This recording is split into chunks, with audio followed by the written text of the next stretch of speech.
Now come to the urgent question. Katie Lam. Thank you, Mr. Speaker.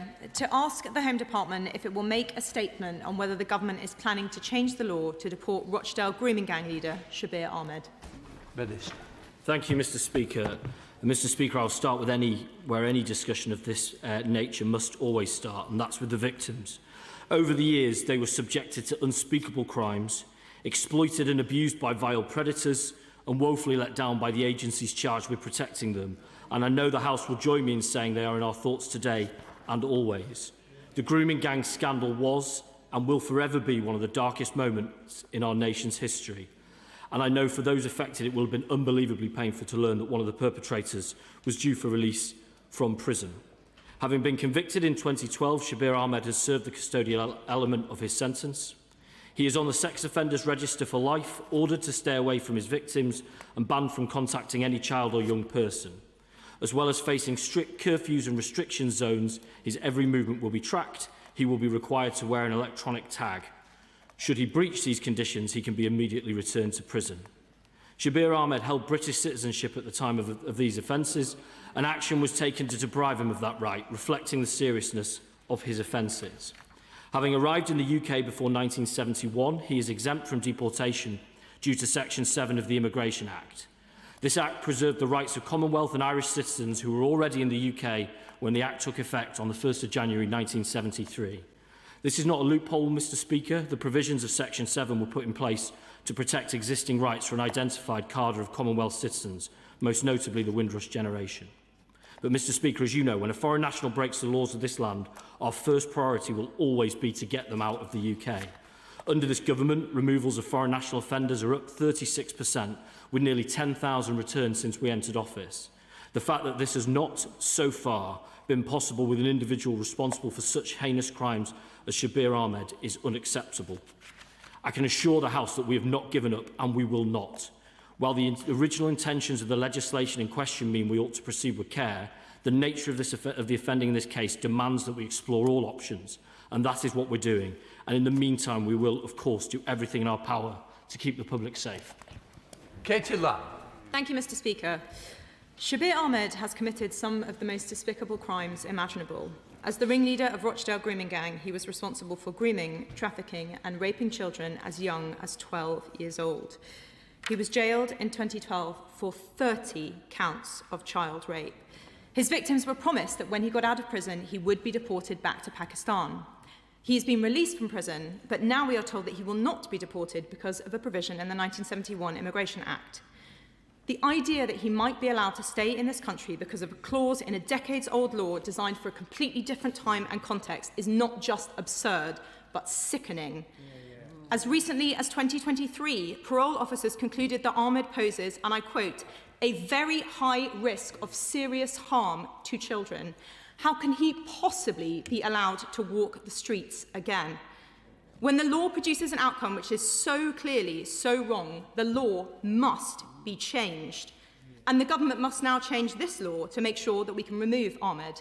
Members on this side of the House, including the Leader of the Opposition, have made clear that if the Home Secretary puts forward changes to the law which would allow us to deport Shabir Ahmed, we will support them.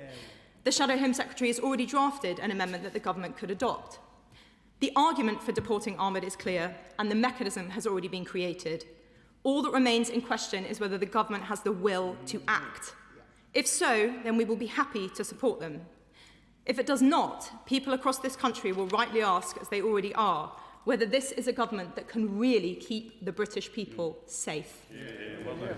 I'm grateful for the Honourable Lady's question and subsequent follow-up. I share her anger, and I share her concern too at the anger of the British people who rightly expect that when foreign offenders break our laws, they're removed from our country. That's why we've made the removals to degrees that we have.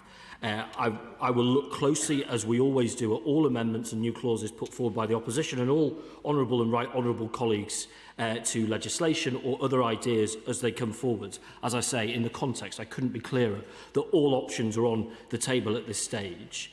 I might gently say there was, of course, a significant period of time between conviction and the change of government where these changes weren't brought forward, including by some of them some individuals that I expect to be co-signatories. Nevertheless, we are where we are, and the spirit in which she offers that support, I think is welcome, and I think the public will want to see Parliament come together to make sure that in cases where people commit really serious crimes, we're able to remove them from the country.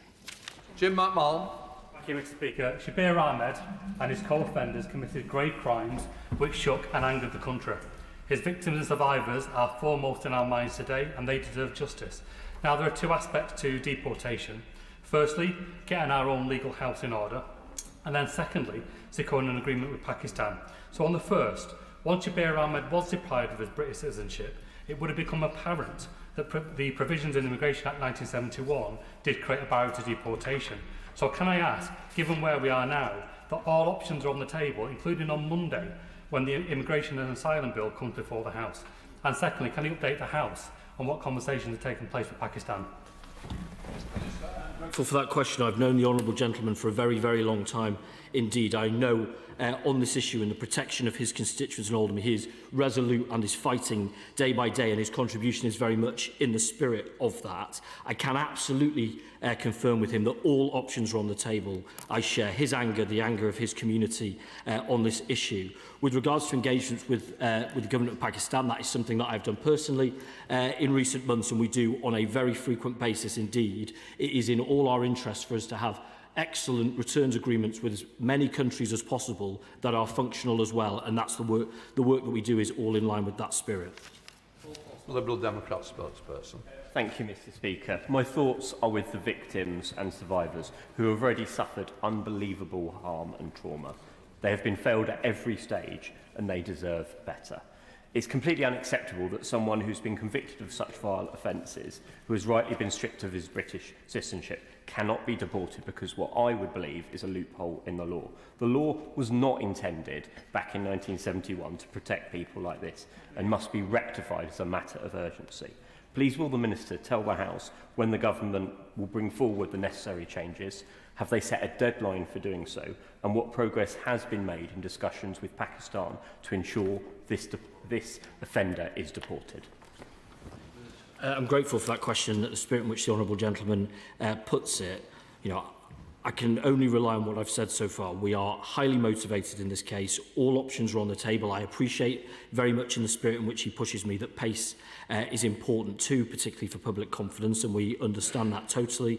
On the point on the engagement with Pakistan, as I said to my honourable friend, that's something we do frequently. That's a very important relationship for us, and we will continue to engage with them in that normal way.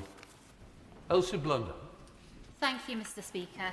The last week has been profoundly difficult for constituents in the communities that I represent, communities that still bear the scars that Shabir Ahmed has inflicted from takeaways in Haywood. Over the last week, I've spoken with family members of one of his victims, and they, understandably, are fearful and deeply let down by his release. For my constituents, any right that he had to walk our streets was forfeited when he committed those vile crimes. Can I therefore ask the Minister what reassurances he can give my constituents that nothing is off the table when it comes to the consequences faced by Shabir Ahmed and those who abuse children? I'm grateful for that question, and I know that across Lancashire, across Greater Manchester, there'll be a great deal of people who have the same feelings that my honourable friend's constituents have. I want to give a very clear assurance. These are very, very stringent conditions that have been placed on this individual. If he breaches them, that would be very serious and indeed would mean he would be eligible to return to prison. So that is taken exceptionally seriously. But I hear the spirit in which he raises it, and that's the spirit in which the government's working. Thank you, Mr. Speaker. I can't quite believe the words I'm hearing from the Minister. The Minister says all options are on the table, but the only option that the government should be considering is deportation. The Minister has the ability to bring through emergency legislation, which I'm sure will get the backing of all sides of this House to ensure that Shabir Ahmed is deported. When will the Minister be bringing forward this legislation so that we in this House can vote on it and make sure that this individual that has caused heinous crimes across Rochdale is deported? Speaker, the honourable gentleman is an esteemed member of the Home Affairs Select Committee, so he knows that when he says only deportation, that deportations are multifactorial. It includes barriers in our own domestic laws, barriers perhaps in other laws too, as well as the returns agreements we have around the world. He has heard from me the spirit in which we're operating in this. I can only be as clear as to say that all of those options are on the table. He raises important ways too, but it is never quite as easy, I think, as he's put there. But I know of his motivation motivations. I think I share them myself, and I'm sure at the right moment he'll be keen to support us in our work. Shabir Ahmed is a dangerous, manipulative paedophile whose sickening crimes are a damning indictment of the failure of the public authorities to adequately protect the victims of the Rochdale grooming gang. So does the Minister agree with me that now we've got the new immigration bill, we have the chance, we have the power within this House to change the law to make sure that child rapists like Ahmed are indeed deported back to Pakistan? And does he also agree that's just the first step, as he's hinted, the first step towards making sure we pull every legal, diplomatic and economic lever to make sure that Pakistan take back those who've caused gross abuse in our country? I'm grateful for that contribution from my honourable friend. He has been raising this from his first day in this place, including with myself, with my right honourable friend, the Home Secretary, and many, many others indeed. He makes a very important point around possible legislative vehicles. I have to say that we are looking at all of those options, as I've said to him, and similarly he raises important issues with regards to how we work with countries where we remove individuals to. And again, I will give him my total assurance that we work day in, day out with returning countries to make sure that they take back their foreign offenders. Sir Julian Lewis. Thank you, Mr. Speaker. Is it true that the diplomats in the Foreign Office who deal with Pakistan are part of the obstacle to getting rid of this loathsome individual? And does he agree with me that it's long overdue that the moral courage, indeed heroism, of former Labour MP Anne Cryer, who first exposed this horrendous abuse, should be properly and officially recognised? I wouldn't normally comment on the specific details of conversations across government, but I have to simply say that isn't true. His characterisation of diplomats in the Foreign Office, that's not my experience to any degree. On the point on recognition, that of course is for others with more exalted office than myself, but I think he makes a very, very good suggestion. Graham Stringer. Mr. Speaker, we can't call ourselves a civilised society while Shabir Ahmed is walking the streets of this country. I agree with the thrust of the Honourable Lady's question, but surely there is another approach to this to get him off the streets of our country, which is to put him back in prison and change the law that reduces the tariff for uncivilised wretches like this, so he can be put straight back in prison. I'm grateful for that question. I mean, on the purpose of this case, this sentence that this heinous individual received had an auto-release at 2/3 of it, which means that legally he can't be detained anymore. But as I say, the licence conditions are exceptionally strong and, of course, have therefore a route to recall if not properly followed. But I would point to the Sentencing Act changes that this Parliament has made in recent months. We've made grooming an aggravating factor, so vile criminals face being locked up for longer for this type of thing, I think exactly in the spirit in which he talks about. Thank you, Mr. Speaker. Will the Minister commit to reviewing every case where an individual has been stripped of his British citizenship on public protection grounds but remains in Britain because deportation has failed, and tell the House how many such people there are? In the case of this situation, there are no other ones. But what I would say to the Honourable Lady is that we are resolute in pursuing the removal of foreign offenders, and where there are hurdles, be they legal, be they ones with country of return, we work every day to make sure to overcome those hurdles. So, of course, we will work in that spirit. Thank you, Mr. Speaker. Shabir Ahmed's crimes are the worst possibly imaginable. And we're all just horrified to learn that he's now released.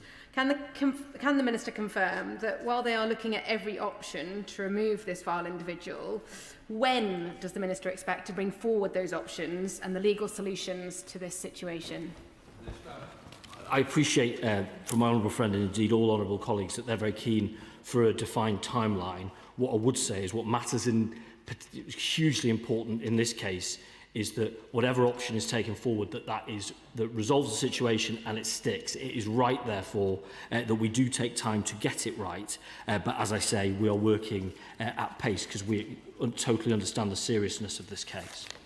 Dr Neil Shastrihan. Thank you very much, Mr Speaker. I have a great deal of respect for the Minister, who has adopted the tone of the House, who are united on tackling this issue, but there is clearly a lacuna in the law as it stands. It will take time, however fast the government works, in order to get that onto the statute books.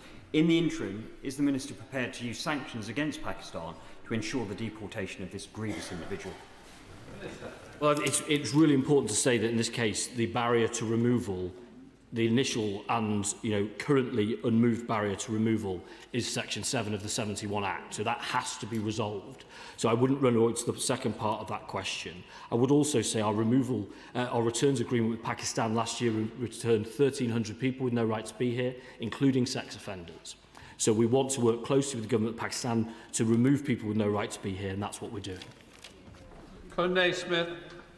Mr Speaker, Shabir Ahmed is a vile criminal who the British public rightly want to see deported. Does the Minister agree with me that where the law doesn't allow us to do so, that we should change it, and that we should also redouble efforts to secure returns agreements with countries like Pakistan? On the second part first, I absolutely agree. I want returns agreements with everybody we can get returns agreements with, and critically them to be functioning ones, and where there isn't, we have conversations with countries around the world to make sure that they do function, they follow up on the things that they said they would do. On the first part of the question, I share the honourable gentleman's spirit on this. It is important that people understand as well. There are legal hurdles in many cases in all walks of life, and it is important that we have legal protections, but that it is understood that Parliament is sovereign, and that when we think that things are wrong, then we can make those changes, either sometimes and very healthily in a democracy on points of significant disagreement and divisions, or often in cases where we agree to, and we have the ability to do that, and that's part of the options that are on the table. Then the best objective. Thank you, Mr Speaker. Earlier in the year, I asked the Home Secretary at the dispatch box about the case of Fabian Henry, a child rapist who was removed from a deportation flight in 2021 after the Home Secretary herself, then in opposition, signed a letter calling for the removal of people from that flight. Earlier this year, last October, I also asked the Minister himself for an update on Fabian Henry and whether he was still in the country, and he refused to tell me based on the fact that the Home Office doesn't comment on individual cases. Given that Fabian Henry could be removed from the country under the legislation that currently exists in the 2007 Borders Act, what confidence should any of us have, or any of the victims of Shabir Ahmed, that the government is going to change the law in order to facilitate his deportation? Well, fundamentally, when it comes to options that we take forward, it will be for the public to assess whether they think we're doing the right thing or not, and be for us to demonstrate that we are. On that specific case, there are, and I think the honourable gentleman would understand, important safeguards around information, particularly around victims first, that we would share. But we can, with constituency MPs and victim consent, we can share some of that information. Let me pursue that with the honourable gentleman outside of these proceedings, because I would want him to have the fullest information that he can, so he can see, as would be my contention to all honourable and right honourable colleagues, Mr Speaker, just how vigorously we pursue removals of foreign criminals. Jonathan Brash. Thank you, Mr Speaker. Some crimes are so despicable and some individuals so evil that they forfeit their rights and their protections, and we must change the law to ensure that they are never afforded them. Isn't the law change that's required here to ensure that no individual can ever again be released unless the very next day they are being deported from this country?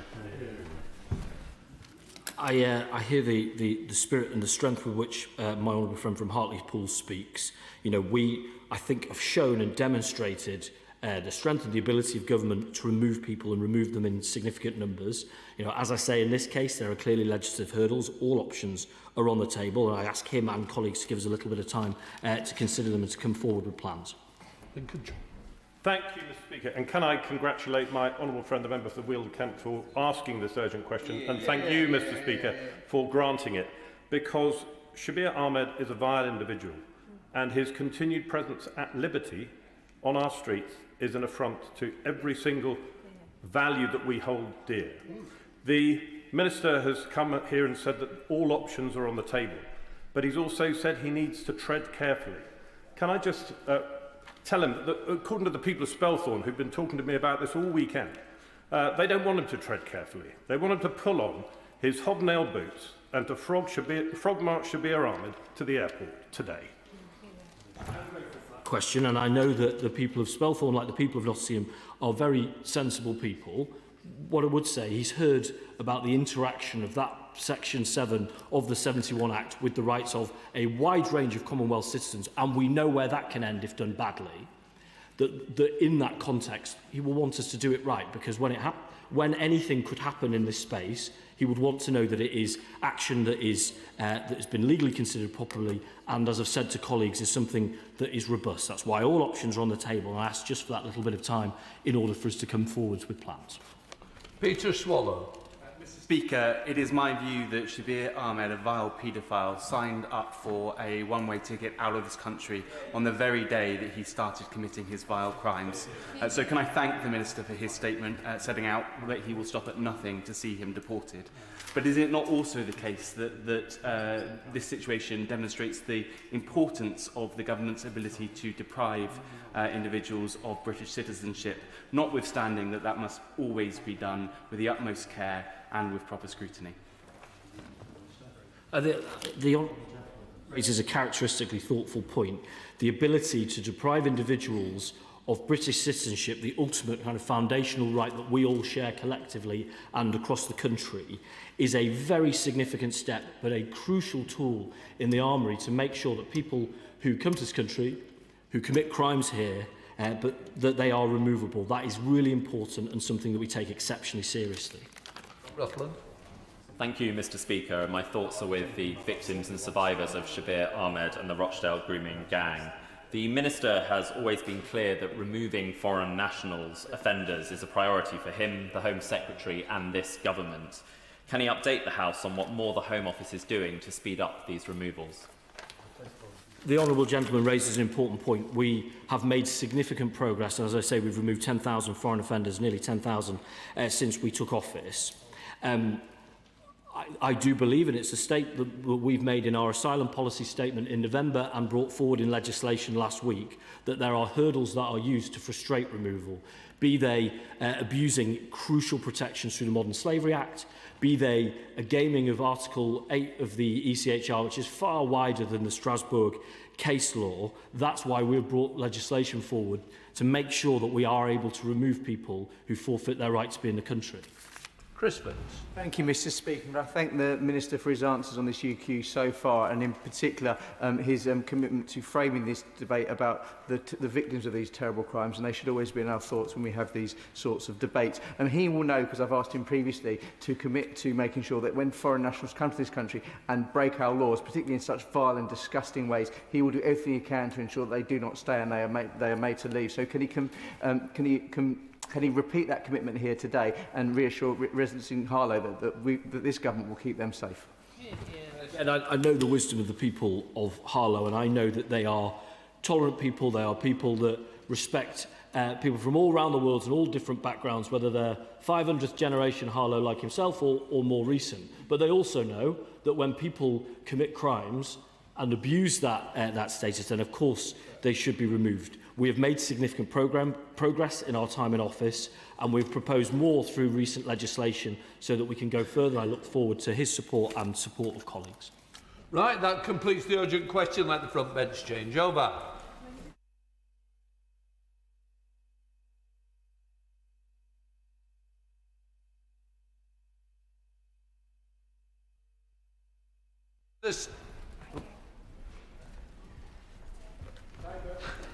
We now come to the statement. Minister of State Samantha Dixon.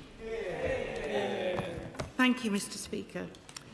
Genuinely free and fair elections are the bedrock of our sovereignty. They are how our people in this country choose their government and hold power to account. But we've seen our democracy under attack. Whether it's foreign actors trying to find ways to divide us from each other and rip communities apart, funding divisive political actors here in the UK or through mis- and disinformation online, or public figures refusing to play by the rules, eroding trust by being either unwilling or incapable of being honest and transparent about the support they receive. No Labour government will allow our democratic process to be distorted by foreign interference, hostile states or malign actors here in the UK from seeking to distort our politics. That's why, to complement the stringent steps we're already taking in the Representation of the People Bill to protect our democracy, the Secretary of State commissioned Philip Rycroft to conduct an independent review of risks posed by foreign financial influence in UK politics. In March, we welcomed Mr Rycroft's comprehensive assessment. Today, I'm pleased to be publishing the Government's full response, accepting all of Mr Rycroft's recommendations. The UK already has a strong framework to detect, deter and disrupt foreign interference, but hostile actors adapt. So must we. We will now take forward a programme of reform to strengthen our defences and restore public confidence. In response to Mr Rycroft's recommendations, we will strengthen our political finance rules through amendments to the Representation of the People Bill. As the House was previously told, we will introduce an annual £100,000 cap on donations and regulated transactions from overseas electors. A cap recognises legitimate participation while ending the risk of unlimited overseas money entering our politics. Recognising that risk continues when British citizens return to the UK, I'm now announcing we will also introduce a minimum residency period, where an overseas elector returning to the UK must be here for a full calendar year before that cap is lifted. To ensure there is no opportunity for individuals to circumvent the new regime, once the measures come into force, that minimum residency period will apply retrospectively from the date of our original announcement on the 25th of March. We recognise similar risks exist with other electors who have recently lived abroad but were not registered as overseas electors. We will apply the same cap and minimum residency period to anyone who moves to the UK after today and was not previously an overseas elector. To ensure these individuals can't circumvent the rules before a commencement, a modified cap will be applied retrospectively. An annual cap of £100,000 per recipient will apply to donations they make between today and the date of commencement of the measures, including any regulated transactions they enter into from today. On commencement, the cap and the minimum residency period will apply in the same way as for those who were formerly overseas electors. As previously announced, we will introduce a moratorium on all political donations of any amount made via cryptocurrency. Until the regulatory environment is robust enough, donations in cryptocurrency should not be a route for money to be channelled into British politics. Mr Rycroft outlined clearly the ways in which he believes the corporate donations provisions in the Representation of the People Bill can be tightened. Having carefully considered his reasoning, we will amend the corporate donation test so that it is based on post-tax profits rather than revenue, measured over 5 years.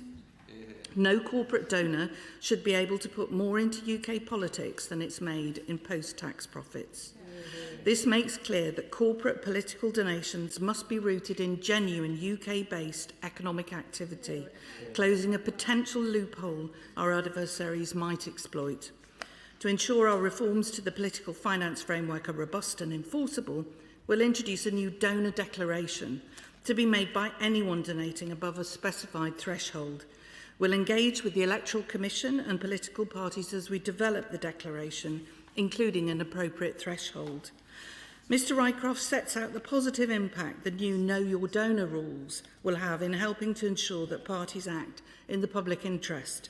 He also sets out his concerns about the rigour of those rules. We will strengthen the Know Your Donor requirements in the bill, adding location as a risk factor in parties' due diligence around donations. We will also strengthen rules and transparency on donations to candidates. Mr Rycroft highlights significant risks in the current rules around these donations and a lack of transparency around what is spent or around the donations being used to fund this spending. We will therefore require candidates to declare that donations used to fund campaigning prior to formally becoming a candidate are from permissible sources. Donations made during that period above £2,230 will need to be declared. Secondly, we will give the Electoral Commission stronger tools to do its job. Mr Rycroft reports that basic transparency requirements are essential to sustaining public trust and that there is currently unnecessary inhibition on the enforcement powers of the Commission. We agree. We will therefore provide a clear statutory basis for standardised political finance reporting that will make the data easier to compare, scrutinise and enforce. We will create a broad reciprocal information sharing gateway, allowing the Commission to work more effectively with relevant public authorities. And we will extend the Commission's powers to require information outside a formal investigation, which means earlier scrutiny, faster action and stronger enforcement where risks emerge. These reforms will give the regulator the powers needed to protect the integrity of political finance. Thirdly, we will strengthen enforcement. The most serious breaches of electoral law, especially involving foreign interference, must be met with the right expertise and capacity. Mr Rycroft concludes that the robustness of the current enforcement arrangements require the police apparatus to hold the requisite expertise and to be adequately resourced to deal with the complex instances of criminal breach of electoral law. We will therefore work across government and with policing partners to strengthen and formalise national capability in this area. We also accept that criminal thresholds and sentencing must provide a credible deterrent. We will work at pace with law enforcement, the Electoral Commission, prosecuting authorities, devolved governments and political parties to develop proposals. We will also strengthen our response to the wider influencing environment, including hostile state activity online. Mr Rycroft makes important points concerning the dramatic change in context in recent years within which our democratic process functions, and how this has created new opportunities for malign foreign influence, regardless of whether money is changing hands in the UK. We won't ever stop working to counter interference in our democracy. As information threats continue to evolve, we are taking robust action to tackle mis- and disinformation, improving transparency in online political campaigning, building resilience to information manipulation, and supporting those at the very heart of our democratic system to identify and respond to emerging threats. And we will also consider further reforms to online political advertising, digital imprints, lobbying transparency and other routes through which foreign money may seek to influence our politics, including looking at the adequacy of the current regulated period and to take forward work on AI and algorithms. Finally, we accept the need for clear leadership and stronger coordination across Whitehall.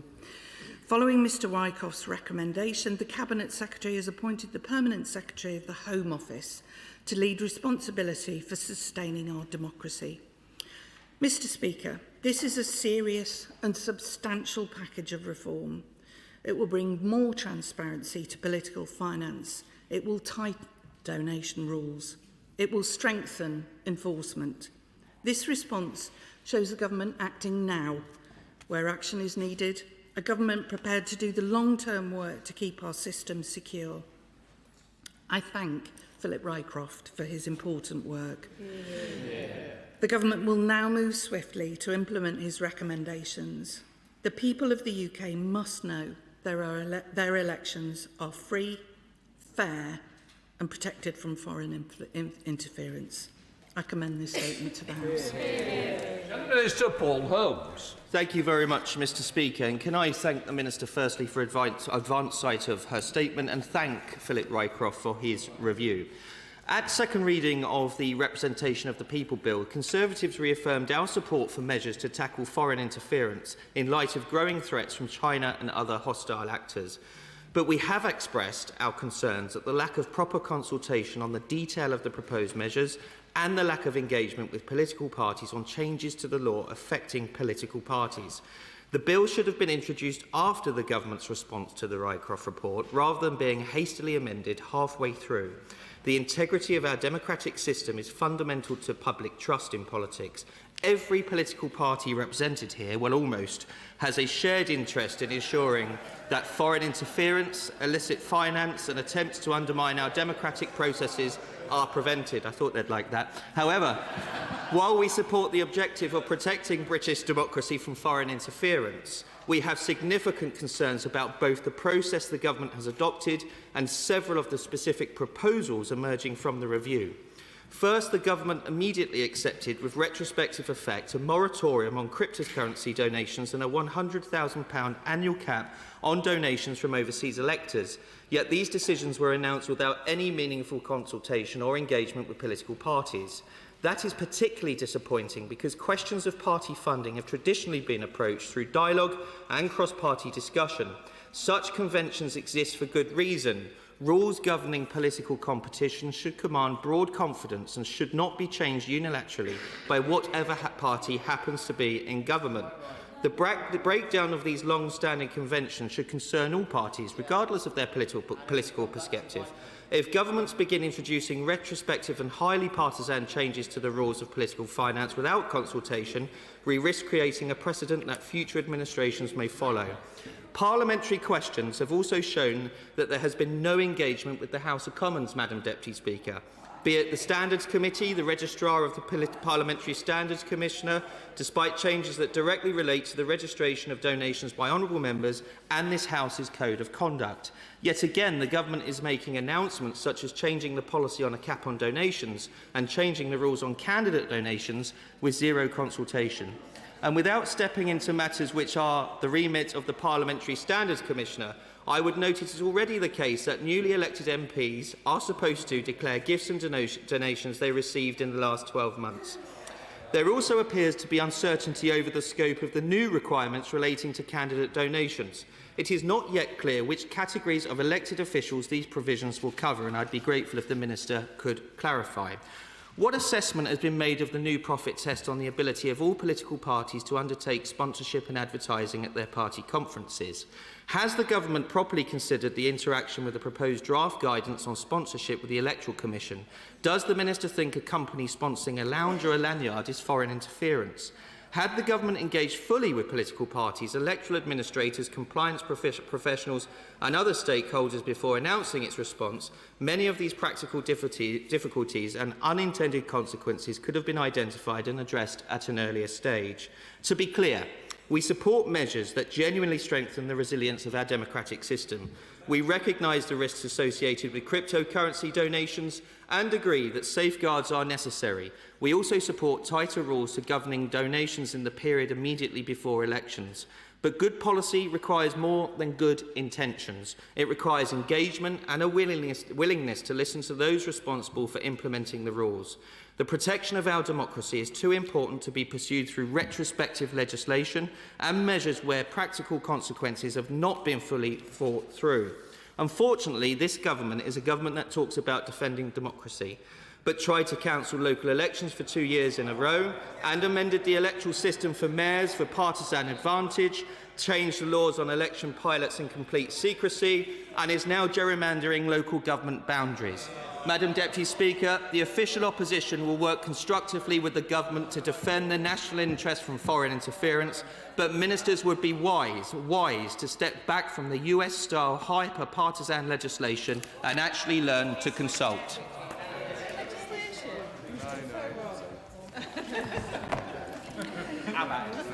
I'd like to thank the Shadow Minister for his offer to work constructively with the government on these issues.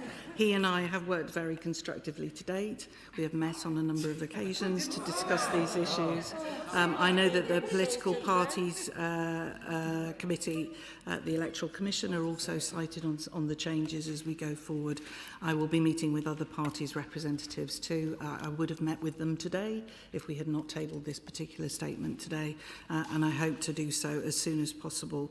I should underline that the existing standards arrangements are unaffected by these proposals. So I look forward to meeting him and working with him in the future.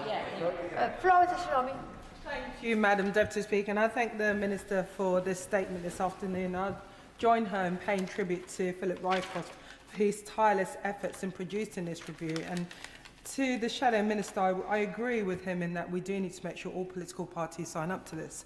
It is important because the public do not expect us to fund political parties. We have to be honest about how political parties are funded.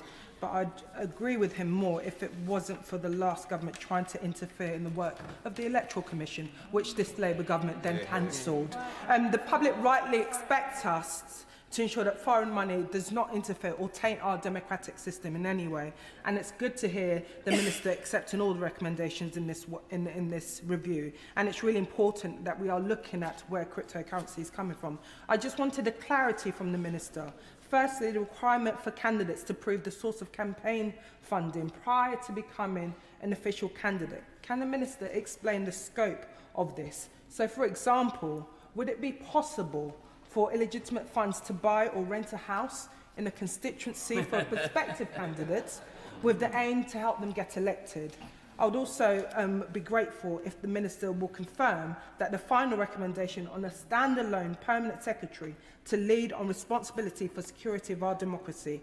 Can the Minister confirm that discussions have been ongoing with different departments? We have to get this right. It's a cross-cutting, cross-departmental work, and it will only work if there's one person in Cabinet leading on it.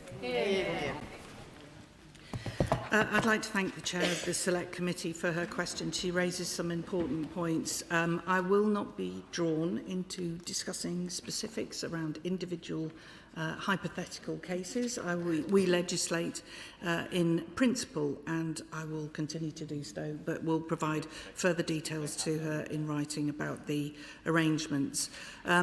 Yes, she is correct that we work across government on this particular issue. I am joined on the front bench by the chair of the Defending Democracy Task Force, which sees partners from across government, whether it's DCIT, Home Office, Cabinet Office, Foreign Office, and indeed the Electoral Commission. So we work very closely with our partners across government and will continue to do so.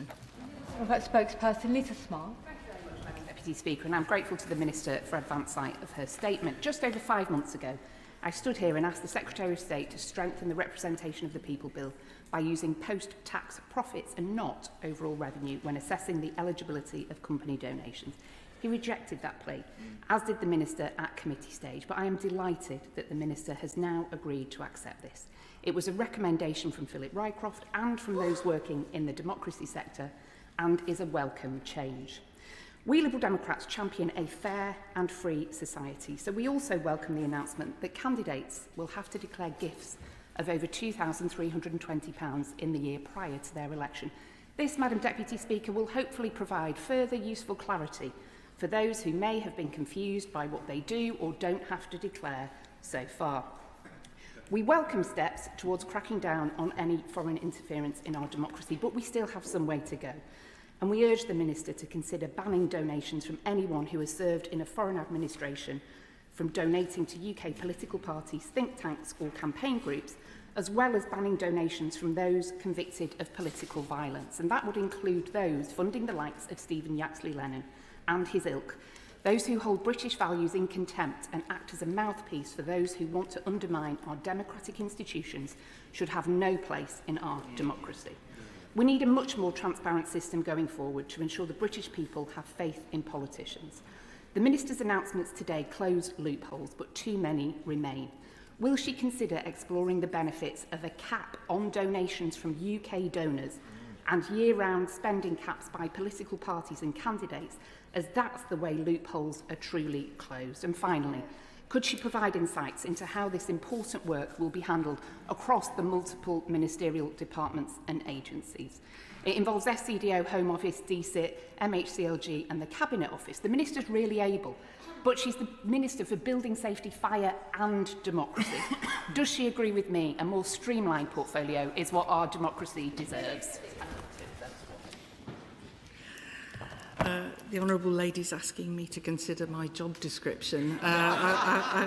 Given the sensitivity at the moment, I don't think I'll go there. However, what I would... everyone else's. Madam Deputy Speaker, in terms of caps, I hear what she's saying. I do think that there is a role for political donations in our system. It leads to a thriving and healthy democracy that is funded properly and fairly. I think that the government's aim was to actually legislate with the Representation of the People Bill, but to be absolutely sure that we hadn't left any loopholes, the Secretary of State took the decision to commission Philip Rycroft's review, and he did identify loopholes, and we have accepted them, and we will be working to close them next week. So it's an ongoing issue. We do work across government. I have explained about the Defending Democracy Task Force, and it's a busy and hectic arena, but I do try to keep abreast of my whole portfolio. Ali. Thank you, Madam Deputy Speaker. I want to commend my honourable friend for the work she's done and for accepting the Rycroft review recommendations. Can she clarify whether consideration was given to an outright ban on crypto donations versus a moratorium? And also, can she confirm what additional steps, as has been reported in the press, will be taken to strengthen legal duties in this bill, the Representation of People's Bill, to have further restrictions on major online social platforms that are spreading hate and disinformation and interfering in our elections during election periods? Thank you. The government's view is that the anonymity inherent in cryptocurrency transaction creates a route for foreign or illegal actors to channel money through our politics. So we are introducing a moratorium on the use of cryptocurrencies to safeguard the integrity of our political finance system. We intend the moratorium to end once the regulatory environment around cryptocurrency is robust enough to protect that integrity. Further legislation would be required at that point, and until we get to that point, the moratorium will stand. I'm quite happy to write to her on the other points that she raised. Right. Thank you very much, Madam Deputy Speaker. Can I agree with the Minister? There's a great deal to welcome in Philip Rycroft's conclusions. She's talked in her statement about corporate donations. Can I ask her to confirm that she is conscious of the vulnerability which the Electoral Commission has identified for some time around unincorporated associations, and that she is focused on ensuring that that vulnerability is addressed? Yes, the right honourable gentleman is absolutely correct, and we will be taking forward, through the representation of the bill, measures to address that. Liam Byrne. Thank you, Madam Deputy Speaker. I welcome much of the Minister's statement today, but I am disappointed that it's not an outright ban on cryptocurrency donations. I cannot foresee us ever arriving at a place where regulation is robust enough that it would be somehow safe for cryptocurrency donations to proceed. So I'd like to understand why the Minister is not proceeding with an outright ban. But the point about safeguards on algorithmic amplification of hate during election campaigns is crucial. That affords certain candidates and certain parties millions of pounds in free publicity. It affords them an income stream from social media platforms. Why are we not banning that now?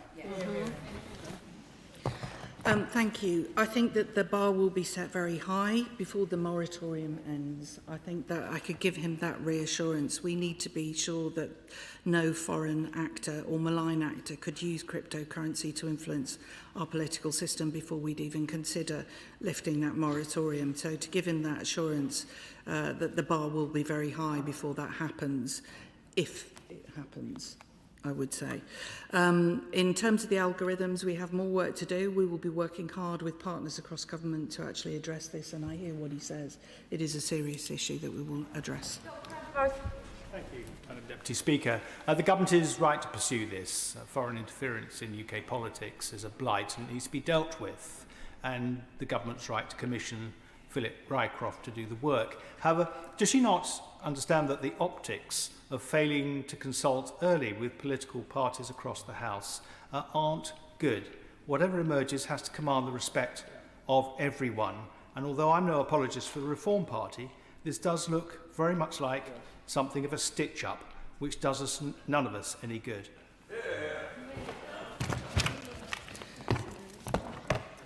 I wouldn't accept the honourable gentleman's characterisation of this. The political parties have actually been consulted through the Electoral Commission panel, and we will continue to work with the political parties as we move forward. Peter Swallow. Thank you, Madam Deputy Speaker. We know that Russia not only orchestrated an arson attack on the Prime Minister's family, but also then orchestrated social media to spread false misinformation about that very attack. So I welcome the recommendations in the Rycroft review to strengthen enforcement.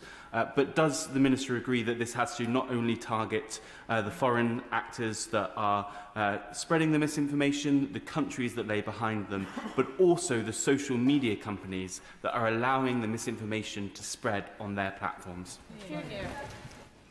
I agree with my honourable friend that the priority is to protect our political system from interference by foreign powers, including Russia.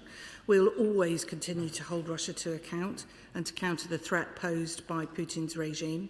And we will work at pace across government to actually support that work, not just in this bill, not just as a response to this review, but continuously. Luke Taylor.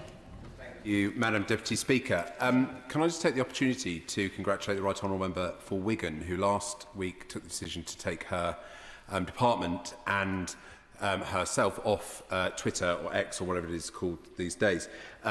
We talk about online misinformation, we talk about malign foreign influence. It's worth remembering that Twitter is a platform owned by an individual who is hostile to British values and he's openly fomented violence on our streets. At a march last year, he said, whether you choose violence or not, violence is coming to you. You either fight back or you die.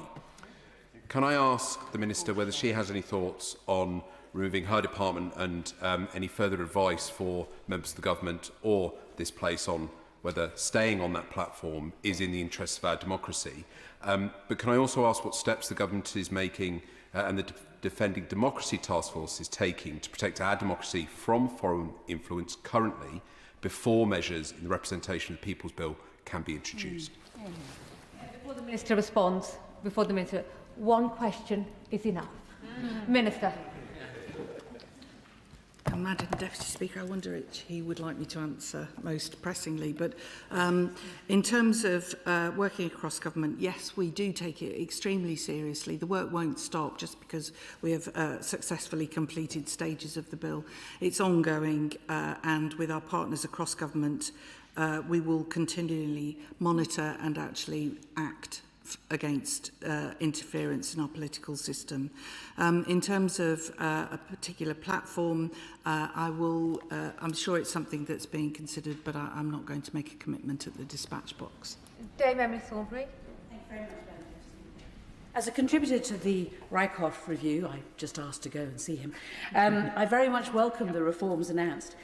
Just as we don't want companies to take the mickey and be vehicles for either dishonesty, the dishonest funds obtained or foreign money into our democracy, we also have to be careful about individuals. And my question is about individuals returning to the UK. So, will they be properly here? In other words, will they be here so that they pay taxes?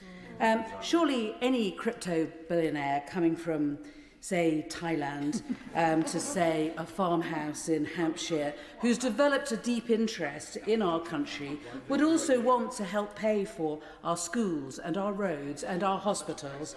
My predecessor in 1848 gave the huge Chartist petition into this place, calling for more democracy. He said, they cried, no taxation without representation. I say this, no outsized representation without paying your blinking taxes. I hear what the my honourable friend has said. I think the important thing is that we close the loopholes about individuals who are coming back from overseas. If they are not registered as an overseas elector, then from today their contribution will be capped to £100,000 per annum. And I think that this closes a loophole that we would all support. Madam Deputy Speaker, I welcome these modest measures being announced today. However, Thai-based billionaire and Reform Party donor Christopher Harborne has already insisted that these new rules will not stop him donating. Billionaires, oligarchs and all those who wish to subvert our democracy believe they're untouchable, so these measures must be rigorously enforced with severe punishments for anyone found breaking them. Given the ex-leader of Reform in Wales is serving 10.5 years in prison for taking Russian money during his time as an MEP, will the Minister ensure that anyone found guilty of undermining the integrity of our democracy is dealt with in the same severity? I thank the honourable gentleman for his question because he raises an important point about enforcement, and we are clear that the framework governing political finance must provide a strong, credible and effective deterrent against wrongdoing.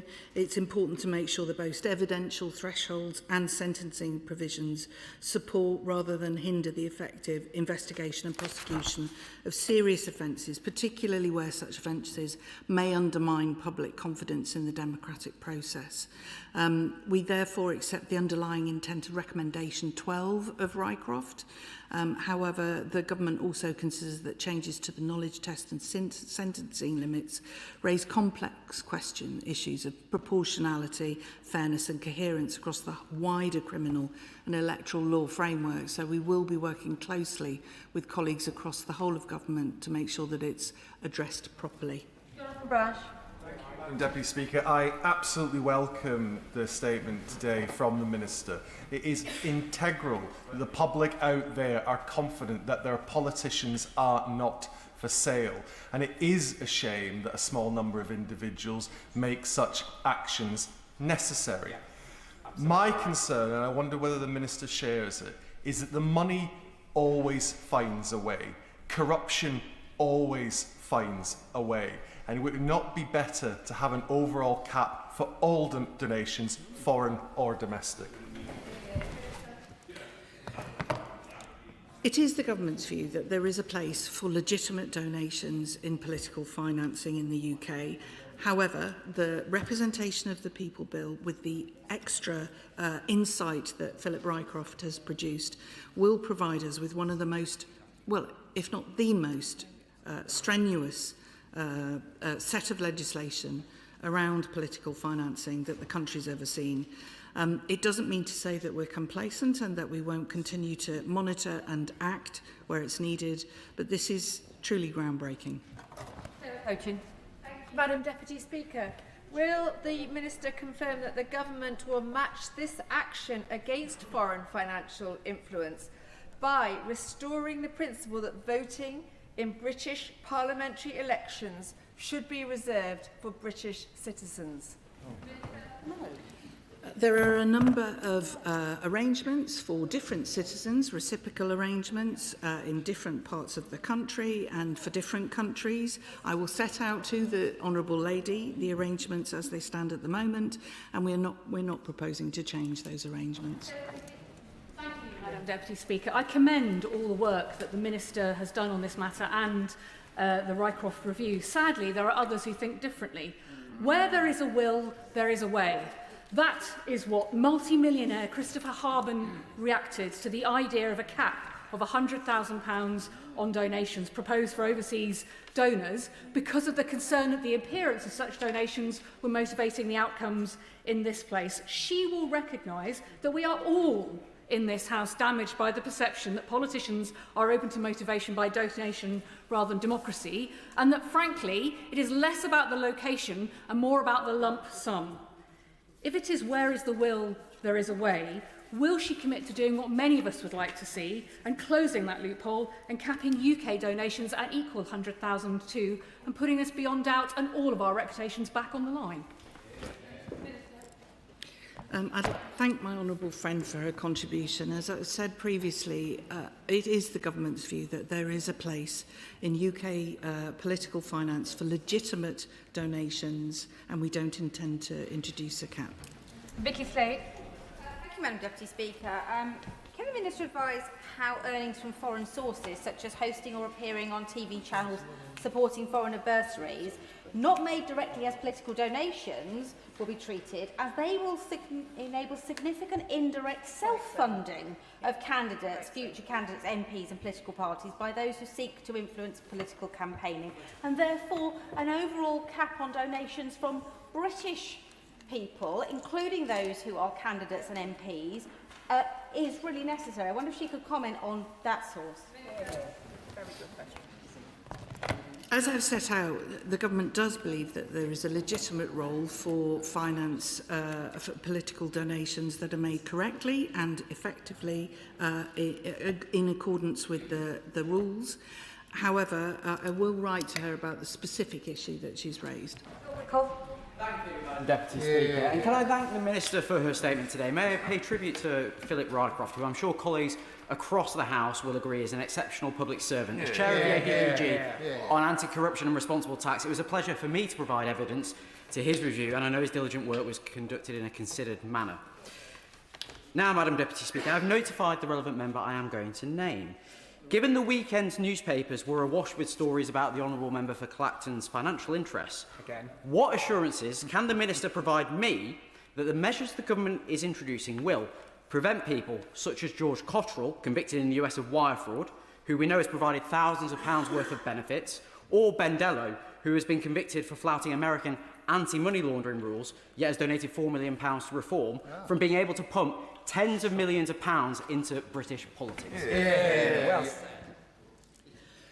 Madam Deputy Speaker, the reporting in the Sunday Times was clearly concerning for all of us in the House, and what I would say is that there are a number of agencies that I have set out in my statement earlier who deal with the regulation, the enforcement and the potential action, legal action that may be necessary in cases that involve illegal behaviour. I won't go further than that, though my honourable friend tempts me, but just to say that I'm sure that those organisations will be paying very close attention to the media reports over the weekend. Thank you, Madam Deputy Speaker. Well, I mean, this desperate Labour government will stop at nothing, Madam Deputy Speaker, to stop the rise of Reform UK, from trying to cancel elections, from donations, from changing voting systems in Manchester. If this government is truly concerned about undue influence, has she discussed these proposals with the Cayman Island hedge fund called Quadrature, that was the largest donator, £4 million in 2024 to the Labour government, or the 8 companies that have donated £500,000, and sure enough, they've had almost £150 million of government contracts since? Well said. Hear, hear. Any political party that abides by the rules that we're introducing will be able to flourish in our political system. If they don't, Madam Deputy Speaker, they can be expected to be held very firmly to account. John Woodcock. Thank you very much, Madam Deputy Speaker. Can I thank the Minister for her statement today? I've notified the relevant member that I'm about to name. Over the weekend, the Telegraph ran a study about Iranian-born property magnate Sassan Ehan-Adra pledging to donate millions of pounds to Reform UK. He described the member for Clacton as an honest politician. Does the Minister agree? Madam Deputy Speaker, I'm not going to comment on individual members without having notified them in advance, but I note the honourable member's comments. Ellie Chand.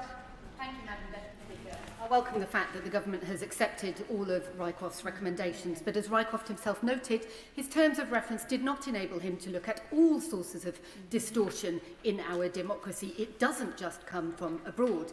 In a democracy, every voter's voice should count equally, but it's clear that billionaires are buying influence. So why will the Minister not set a cap on all donations so that we can eliminate the corrosive and frankly corrupting influence of big money in our politics? What about the unions? 27 million? Thank you, Madam Deputy Speaker. I would say that, as I have set out earlier, the government's position is that there is a role for political donations that have been given in accordance with the rules to enable our British politics to flourish. Joe Powell. Speaker, people want their politicians to serve their interests, not billionaires or millionaires based overseas, whether they are in the US or Russia or Thailand or indeed Montenegro. And the revelations of the last few days have shown how important it is to update our rules. Can the Minister confirm that corporate political donations through shell arrangements or foreign-linked entities with no link or interest in Britain's prosperity will also no longer be possible under these proposals? Yes, I can. Deputy Speaker, I welcome the Minister's statement, and I wondered whether she'd given any consideration to the merits of establishing a new office of the whistleblower, creating new legal protections for those who declare wrongdoing and promoting greater public awareness of whistleblowers' rights, and whether the government could ensure that criminal sanctions on office holders who fail to whistleblow when they know or become aware of political interference or wrongdoing. Thank you, Madam Deputy Speaker. The Honourable Lady raises an important point, and I think that actually, as our independent regulator for our democracy, the Electoral Commission is always willing to hear from members of the public, from other political parties, from other sources about anything that people believe may have been done incorrectly, whether inadvertently or deliberately. So I would refer the Honourable Lady to the Electoral Commission, but I take her point. Madam Deputy Speaker, and I thank the Minister for her statement and Philip Rycroft for his work. This is something my constituents really care about, because people in my constituency want to know that their vote is theirs, not for sale to the highest bidder from overseas, whether that's for £5, £500 or even, say, £5 million. Can the Minister tell the House when we will see these changes in law? Minister. The Government's intention is to table amendments to the Representation of the People Bill following today's statement. Third reading will be next week, so we will be moving forward at pace. Thank the Minister for the statement and the action the Government will take. Try and restore some faith in the public's faith in our democracy. One of the things she did mention is that the Know Your Donor rules will be strengthened, in particular to the location of potential donors. Has there been any consideration of also adding an individual or prospective donor's criminal history to that list of due diligence factors that a political party must consider when processing a potential donation? He is right to point out the Know Your Donor arrangements that are coming through the Representation of the People Bill, but also the way they're being tightened through the Rycroft review. It's an important point that he raises, and I may come back to him in writing if I'm... Lloyd Hatton. Thank you, Madam Deputy Speaker, and I thank the Minister for her considered statement.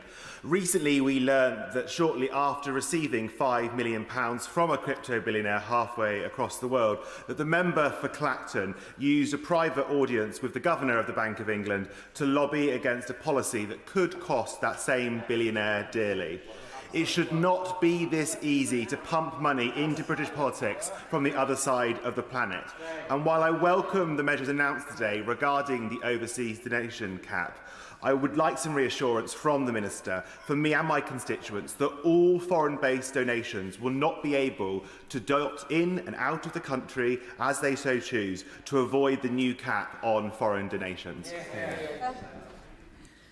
Thank my honourable friend for his comments, and I think that the measures I've set out today regarding overseas electors but also residents from overseas returning to Britain should provide that some of the certainty that he's looking for that his constituents can feel confident that our system is safe. Morris. Thank you, Madam Deputy Speaker. Can I welcome these steps, which are a fantastic step forward. These actions are not just about tackling foreign donations and dirty money, but about putting faith back into our politics and ensuring that who can feel their vote matters locally. Can she assure me that agencies that enforce these will have teeth to make sure that these sanctions are appropriately applied and that people can have confidence in the integrity of our whole political system? Minister. My honourable friend raises a really particularly important point. It is really essential that enforcement follows through from the legislation that we enact here. And we are working with colleagues in the Home Office around policing, but also with the Electoral Commission to make sure that that enforcement is robust and well-resourced. James Nash. Thank you, Madam Deputy Speaker. Several constituents in Rushcliffe have raised concerns with me about Russian-linked interference in British politics, concerns echoed by the all-party parliamentary group for fair elections, of which I and many members here are a member. Its cross-party report, Free But Not Fair, highlighted cases where shell companies and proxy donors with links to Russian-connected individuals were able to funnel money into our politics. Can the Minister confirm that today's measures will close these routes for good? Minister. Any company that wants to donate into British politics will have to substantially prove that they are able to do so by being headquartered in the UK, by having persons of interest from the UK, and we will end the way in which shell companies have been used to channel illegitimate funds into our political system. Stewart. Thank you very much, Madam Deputy Speaker. Very much welcome the Minister's statement today and the incorporation of the recommendations from the Rycroft review. That's extremely welcome. The Know Your Donor changes as well. The stuff about location, political parties must be forced to incorporate location in their consideration before accepting a donation. That was something I was going to submit as an amendment to the Representation of the People Bill, so job done there. However, does the Minister agree that politically exposed people and also the source of the wealth being donated from should also be considerations which political parties are forced to make before accepting donations? Minister.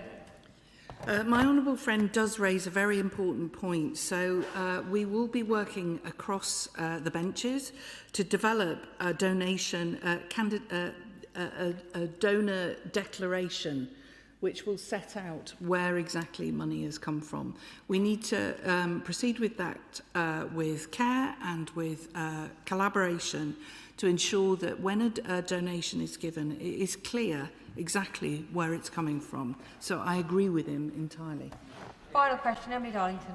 Thank you, Madam Deputy Speaker. I'd like to thank the Minister first off for her engagement with myself and also praise both the work of the Electoral Commission in terms of the many threats and the Rycroft review, which again I had the pleasure of speaking to him about.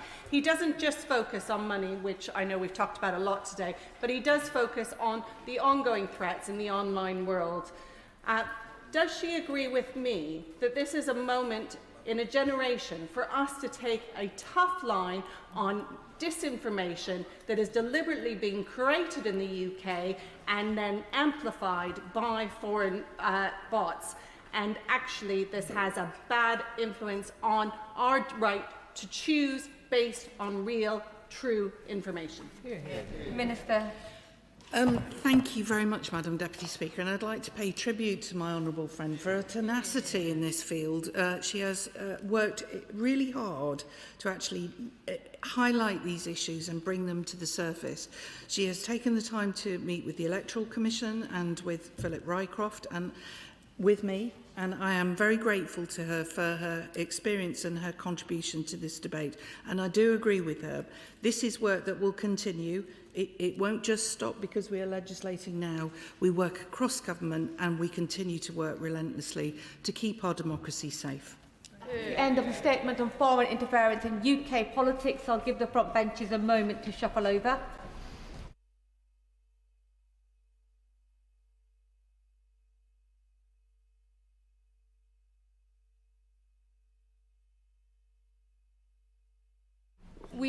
We now come to the statement on police leadership, and I call Minister Sarah Jones. With permission, Madam Deputy Speaker, I will make a statement on leadership in policing. Madam Deputy Speaker, the police perform a unique and vital role in our society. They enforce our laws, they tackle those who break them, and they keep the public safe.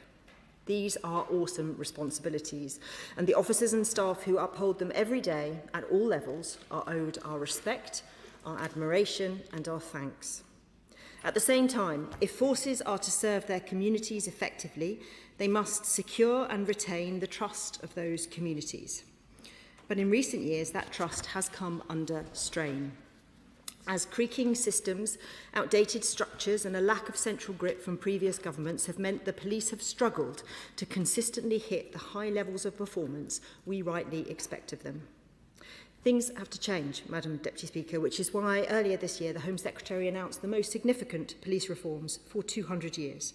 Our plans will ensure the right policing happens in the right place, building on the progress we've already made on restoring neighbourhood policing and driving down serious threats such as knife crime, and creating a new model in which local policing protects our communities and national policing protects us all. Madam Deputy Speaker, the reform programme provides us with a generational opportunity to address long-standing challenges that have hampered the police's ability to provide a consistently world-class service to the public. One such challenge centres on the question of how we ensure our forces have the strong, effective leadership they need to meet the significant demands that are placed on them. It is a question that is rightly the subject of considerable parliamentary and public scrutiny, especially when things go wrong, as they have in the recent past. Equally, I want to emphasise that there are a great many outstanding officers and staff across the police service, including those in the highest ranks. When failings occur and the public are let down, they feel it more keenly than anyone. And the reality is that leadership is about more than just individuals. It's also about culture and standards. It's about giving every member of the police workforce the support and skills they need to flourish and become leaders themselves. We are not the first government to grapple with this topic, Madam Deputy Speaker. Various tweaks have been made to the system over the years, yet the same concerns keep arising, whether they relate to culture, conduct, or the retention and promotion of talent. As we roll out our reform programme, this is clearly an issue requiring close examination. And that examination has now taken place in the form of an independent review commissioned by the Home Secretary last year. The Policing Leadership Commission was established last October and co-chaired by two former members of this House with extensive knowledge of policing, my noble friend Lord Blunkett and the noble Lord, Lord Herbert of South Downs. Together with the other members of the Commission, they have carried out the most significant review of police leadership in recent times. Its findings and recommendations are published today. Can I take this opportunity to thank the noble Lords Blunkett and Herbert for the care and skill with which they have approached their task. I'm grateful too to the other Commission members and all who have participated. There has been a particular emphasis on giving voice to those on the front line, which is welcome and essential. The review's report sets out a comprehensive and, in places, candid assessment of police leadership in England and Wales. While the Commission found examples of excellent leadership and delivery, it also identified concerns around consistency, capability and culture, and the impact shortcomings in these areas have on the service received by the public. To quote from the report, the policing profession has not consistently had the excellent leadership it needs. It was also clear that those on the front line are not getting the consistent support they deserve amid wide variation in approaches to leadership development. The Commission highlights the critical importance of leadership to ensuring policing is prepared for the challenges of the future, while upholding the sacred principle of policing by consent without fear or favour. It is also important to emphasise, as the report rightly does, that leadership must not be confined to the senior officer ranks. It can and does exist in all parts of the service. It should be nurtured at every stage of a policing career for both officers and staff. The review's findings are rightly unsparing, Madam Deputy Speaker, and I welcome its willingness to engage with difficult issues because, as the report's forward states, fundamentally, this is about ensuring that the public receives the quality of policing to which they are entitled. I will turn now to the review's recommendations, of which there are 27 in total. They are ambitious in breadth and scale, and taken together they make a compelling case for change. While it's right that we now take some time to consider them in full, we welcome the Commission's proposals and the intent behind them. In particular, we are actively looking at the recommendation to create a formal senior constable rank and how this could be done. The Commission also recommends a new professional digital passport for every individual in policing and other measures to put stronger supporting structures in place around professional development and performance. These could, in the future, help build a route to a licence to practice, which is a proposal we included in our police reform white paper, as one way of raising standards and promoting a stronger culture of professional development. Other recommendations from the review include a new police leadership fast stream, a new targeted direct entry scheme to fill specific gaps in policing with a focus on leaders from professions with transferable skills, and a role for the forthcoming National Police Service in promoting ethical policing at a national level. As I have said, Madam Deputy Speaker, we will consider these and all the report's findings and recommendations carefully. They will, I am certain, be of great assistance as we advance our police reform agenda. A full government response will follow in due course. In the meantime, we're making progress on leadership-related measures designed to improve public confidence and police performance, such as the new senior appointments panel and reforms to promotion processes.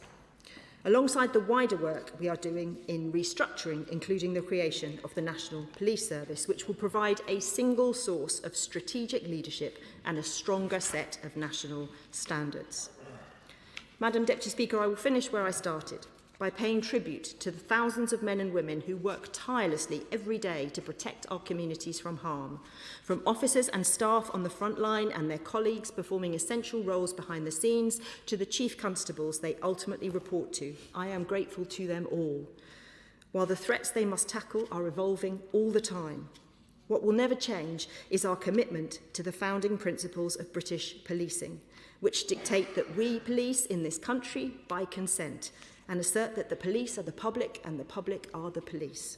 To uphold these traditions while meeting the demands of modern crime fighting, we must ensure our police forces are fair, open and meritocratic workplaces, able to meet the high standards we rightly expect of those entrusted with keeping their fellow citizens safe, and driven forward by strong, effective leadership at all levels. Reform of the scale required is no easy task, but working in partnership with policing and aided by the findings of this very important report, I believe we can and we will succeed in making our police service stronger and our society safer. And I commend this statement to the House. I call the Shadow Minister, Matt Vickers. Thank you, Madam Deputy Speaker. I thank the Minister for advance sight of her statement and pay tribute to the noble Lords Herbert and Blunkett for producing such a timely and thoughtful report. The last year has done real damage to public confidence in police leadership. Of course, this report rightly recognises that there are many outstanding officers leading forces across the country, but the headlines people remember tell a different story. From the shameful scenes surrounding the Maccabi Tel Aviv match to the heartbreaking murder of Henry Novak, alongside too many other incidents, the public have been left asking a simple question: who is in charge? Leadership is not about managing decline or issuing guidance. It's about setting a culture. It's about making it unmistakably clear that the first duty of every police officer is to protect the public and uphold the law, without fear, without favour and without distraction. The report gets to the heart of that when it says police leaders must refuse to take sides and remain focused entirely on preventing crime, catching criminals and bringing offenders to justice. Culture starts at the top. If we want frontline policing to change, leadership must change first. What struck me most about this report was not simply its recommendations, but the evidence behind them. This is not the work of critics looking in from the outside. It reflects what police officers themselves are saying. As the authors acknowledged in their letter to stakeholders, much of the evidence made for uncomfortable reading. Perhaps the most alarming finding is that only 13% of constables and just 17% of sergeants surveyed believe they worked in a well-led and well-managed organisation. Think about that. More than 4 in 5 of the officers who put themselves in harm's way to keep our streets safe do not believe they work in a well-led organisation. If that does not ring alarm bells, I do not know what will. Time does not permit me to go through all 27 recommendations, but there is much here that deserves support. In particular, I welcome the emphasis on merit. Our best officers should be recognised, developed and promoted because they're the best, not because they've ticked the right boxes. But we also have to be honest about the context. The report sits alongside a programme of wider police reform announced by the government. However, reports now suggest that the incoming Prime Minister is already getting cold feet about those reforms. That matters, because many of these recommendations assume larger forces and more centralised models. If they don't happen, ministers need to explain how these recommendations will work in practice rather than simply in principle. There is another contradiction that cannot be ignored. If we want stronger leadership, we need to give police leaders the tools they need to succeed. That means enough officers on the streets and the technology to help them do their jobs effectively. Instead, officer numbers have fallen by around 1,300 across the country. At the same time in London, the Labour Mayor chose to pick a public fight with his own commissioner over the use of technology, with the commissioner making clear that the Mayor's decision would leave the force able to achieve less. How can we demand better leadership while cutting officer numbers and denying forces the technology they say they need? There is much in this report that members on all sides can support. Better leadership is not a partisan cause. It is a public necessity. But if we're serious about restoring confidence in policing, we cannot stop at identifying what police leaders should do differently. We also have to stop making political decisions that make their job harder. The public deserves better, our best officers deserve better, and the future of policing depends on us getting both police leadership and political leadership correct.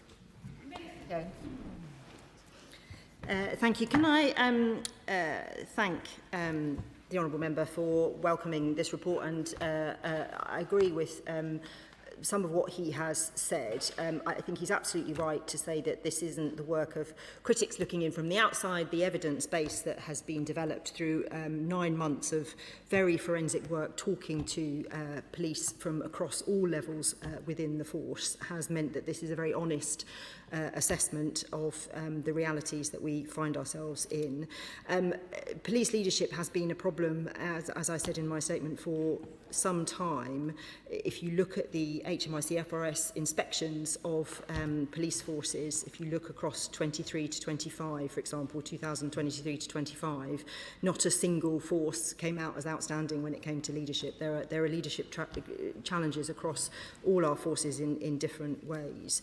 And I agree with him that the public need to believe in the police and be confident in policing, and the statistics on public confidence in policing have been worrying for some years now, and we must all together look at those.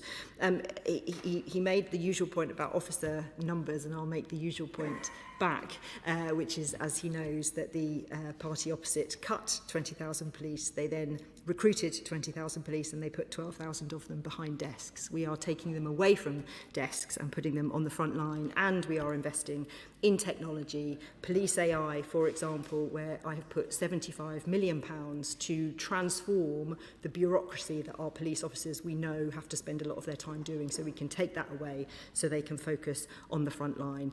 But overall, I welcome his nice comments on the leadership review. I think it's been incredibly important, and that cross-party agreement that we need to improve leadership within policing is very important.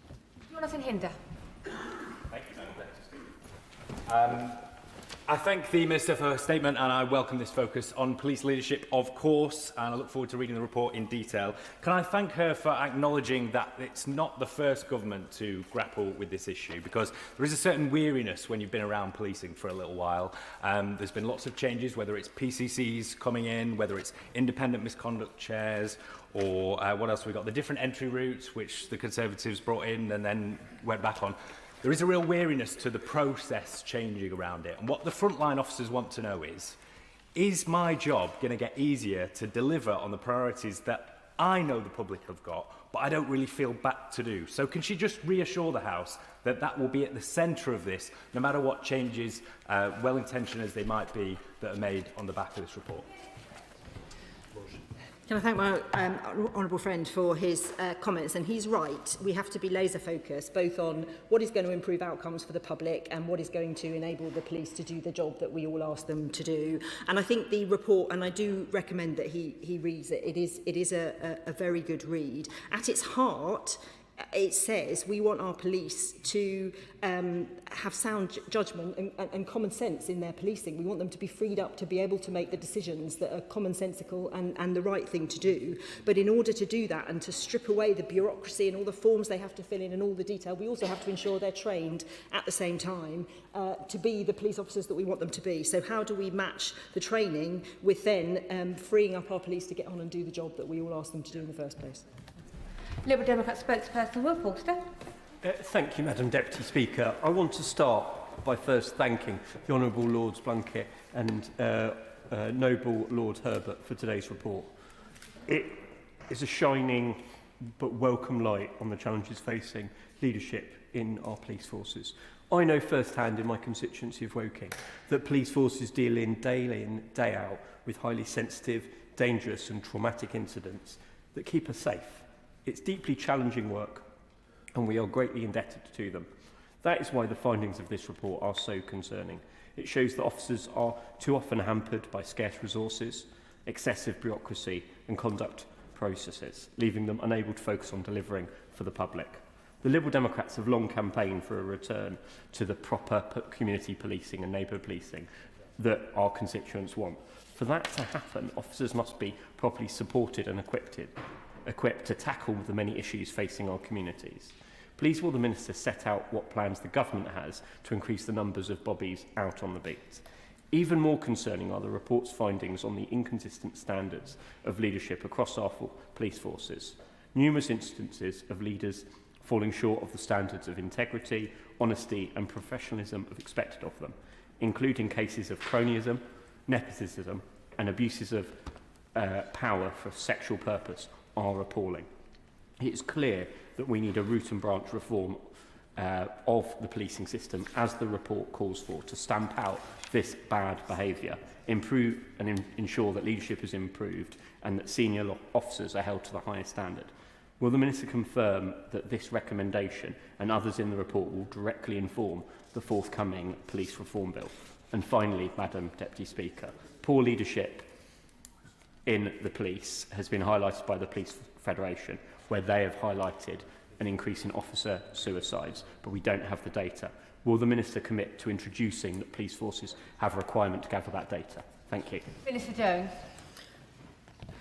Thank you, Madam Deputy Speaker. If I take those points in turn, working backwards, we are working with the Police Federation on data when it comes to police suicide. It is an area where there are some contested figures. We are trying to rectify that so that we have the right picture, as well as putting in place a more comprehensive wellbeing support for officers so that they and staff so that they can get support when they do the very difficult jobs that they are faced with. He asked if the review will directly inform what we do in terms of our reform agenda and the legislation that we pass. Absolutely it will. It's a very important part of the learnings that we will take forward. He points to nepotism and other challenges that we have within policing, and honourable members might have heard Lord Blunkett yesterday on the television talking about this. It's absolutely true, and a lot of the reforms that are pointed to here that we will consider very carefully are aimed at taking that away. So whether it's having a kind of targeted direct entry scheme or whether it's the new rank of senior constable, there's also a leadership far stream recommended, which I think would be very interesting to look at as well. So there is a huge amount here, and I recommend that he looks at it all. In terms of bobbies on the beat, we've already increased the number of police on our streets by well over 3,000, and we have a target, as he might know, for 13,000 by the end of this Parliament. Graham Stringer. Thank you, Madam Deputy Speaker. I'd like first to say I'm fully supportive of Stephen Watson, the Chief Constable of Greater Manchester, and it's the first time I can say that since the 1970s about a Chief Constable. We've had Chief Constables who are mad, James Anderson, who carried out his prejudice against the gay community because he had a line to God. The bad, Peter Fay, who refused to take action on Pakistani and Kashmiri rape gangs because he was frightened of relationship. And Ian Hopkins, who made it more dangerous for police officers to go to crime scenes and to houses because the computer system didn't work and they didn't know if they were going into a dangerous situation. I've been left over those years believing that the most important decision that can be made is getting the right person into the position of Chief Constable, and I hope that the report she has referred to, which I've not read, will lead to that. The Chief Constable is the most important person by far. Minister Jones. I completely agree with my right honourable friend and congratulate his honesty in his description of his previous chiefs. There are fewer, on average, than 3 applicants for each Chief Constable job at the moment, which is woeful, frankly, and many are filled by internal applicants. That we do not have the pool of people going for these jobs that we want to see. We had already, through the police reform programme, said we would set up a national body which will help with the recruitment, as well as giving the Home Secretary new powers to remove Chief Constables in very extreme circumstances. And there is a lot in this report about how we can improve the pipeline to get up to the Chief Constable level, but also how we can have a better system of promotion within the Chief Constable ranks, and how we can ensure we get that diversity of talent where we have people applying as you would want, a good cohort of people applying for every single job. I'm grateful to the Minister for the £100 million grant she's given to Lincolnshire Police and the transformative extra £12 million a year. We've been campaigning for this for years and we've averted 400 job losses. So when the government does something right, I think it's right that we should say thank you. However, she may want to say a word about our problem we've got. We're losing our excellent Police and Crime Commissioner, and she could perhaps say a nice word about him, Mark Jones. And we're going to transfer the powers to the Mayor, but we have the Lincolnshire Police and the Humberside Police. And the Humberside Police, of course, straddles 2 mayoralties, so she has got a problem. May I just urge her in any local reorganisation not to do away with small police forces like Lincolnshire, to concentrate on old-fashioned policing, not woke, not courses, not staff, old-fashioned policing, and try and avoid throwing too many chairs up in the air with boundary reorganisation. Minister Jones. Can I thank him for his words about the funding for Lincolnshire, and of course join him in praising the Police and Crime Commissioner, and indeed all Police and Crime Commissioners. We never had a problem with the model in terms of the individuals who held them. It was more the elected model that we don't think is right. As he will know, Lord Bernard Hogan-Howe is doing a review for us currently on what the structures should be in a reformed police force that would sit between a national police service and local police areas, and the local police areas will be absolutely key to this, and he will have some very interesting things to say about that, I know. And finally, he asked for policing not to be woke, not to have courses, all of these things. I think there's a lot to unpick in what we want our police to do. We want them to be able to have the skills to make the common sense, good, practical decisions to catch criminals and keep us all safe. In order to do that, we have to make sure there is good training, and that is what has been lacking. There has been very little leadership training at any level in policing. If you look at the army, after 15 years after leaving Sandhurst, a colonel in charge of 1,500 people would have had on average 72 weeks of leadership development. A chief super in the Met will have had 2 or 3 weeks tops in that time. That cannot be right. We have to teach people to be the leaders that we need them to be. Janet Davey. Thank you, Madam Deputy Speaker. And firstly, I just wish to thank the police service for their work. Their job is not easy and indeed can be very challenging. And I welcome the Minister's response to the report published by the Police Leadership Commission. However, it does grieve me to say that it remains very shocking and a disturbing fact that many children from my ethnic descent experience being over-policed and under-protected. A report released earlier this year by the Children's Commissioner showed that black children are more likely to be strip searched than white children. Now, I don't want any child in my constituency or indeed the country to experience unnecessary strip searches, and I do not want black children to experience disproportionate strip searches. We only need to mention Child Q to remind us of this awful situation. But I recognise the police data on this and on these issues is poor, and improved police leadership is very much needed. So can I ask the Minister, how will the government address this in this strategy? Can I thank my honourable friend for her question and for her constant championing of this issue, and she is right. We have said in our manifesto that we will look at the powers when it comes to children and strip searching, and we have that job still to do, and we will do it in this Parliament, and would be very happy to work with her on it. She's also right that there are some elements where we've seen improvements in terms of stop and search, for example. We have seen significant improvements. There is a lack of data and an inconsistency of some of the data which we are trying to look at the moment and see if we can improve so that we have the right picture before us. In terms of the work that the Leadership Commission have undertaken, there is they took a substantial amount of evidence from people who were women or people from different ethnic minorities who talked about the struggles they've had within policing, and we know that more people leave at different stages when they're from different ethnic minority backgrounds. So there is a job to be done there, and that's very much highlighted in this report. Thank you, Madam Deputy Speaker. And as the Honourable Lady has said, it's clear that the House owes considerable gratitude to their noble lordships Blunkett and Herbert. But surely the problem is very well rehearsed. It is a lack of consistent, high-quality leadership within the police. So will she explore further the benefits of having within the police the structure of a professional officer corps? It's been regularly advocated, and we know that in the military it delivers outstanding leadership and leadership structures.